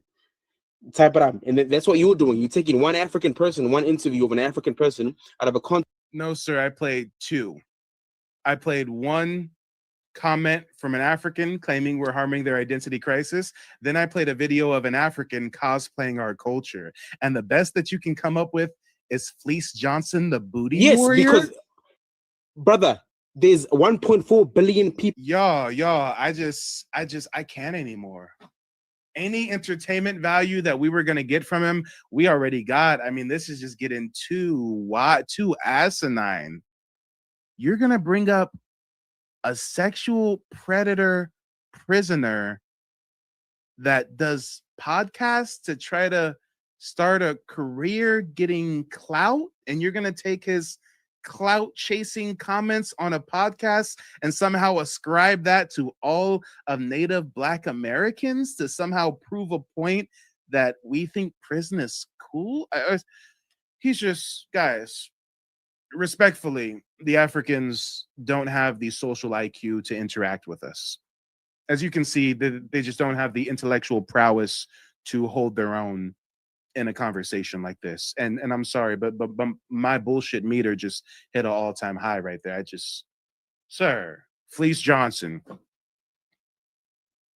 Nobody in our community takes Fleece Johnson seriously. Just like nobody in our community takes those other people you name seriously. Louis Farrakhan, Marcus Garvey, the convicted scammer who was friends with the KKK and Walter Plecker, who went to prison for scamming our community with fraudulent shares of his transportation company. And then when he got deported, he took his ass to Europe. That Pan-African? I'm done with him. Jesus. And the sad part is, I mean this with all seriousness, the sad part is, that's their best and their brightest. And I'm not even joking.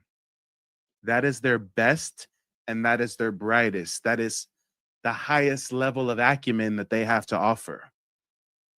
They don't want you to remember this. You not no slave, you indigenous. Fuck how they painted them Indians. You went to war with the French and the British men. Quite frankly, you was kings Merovingians. They took the women and men, made them prisoners, raised up the children to worship their images, set up a lab to the genes and they mixed them. And this shit get way deeper than your pigment.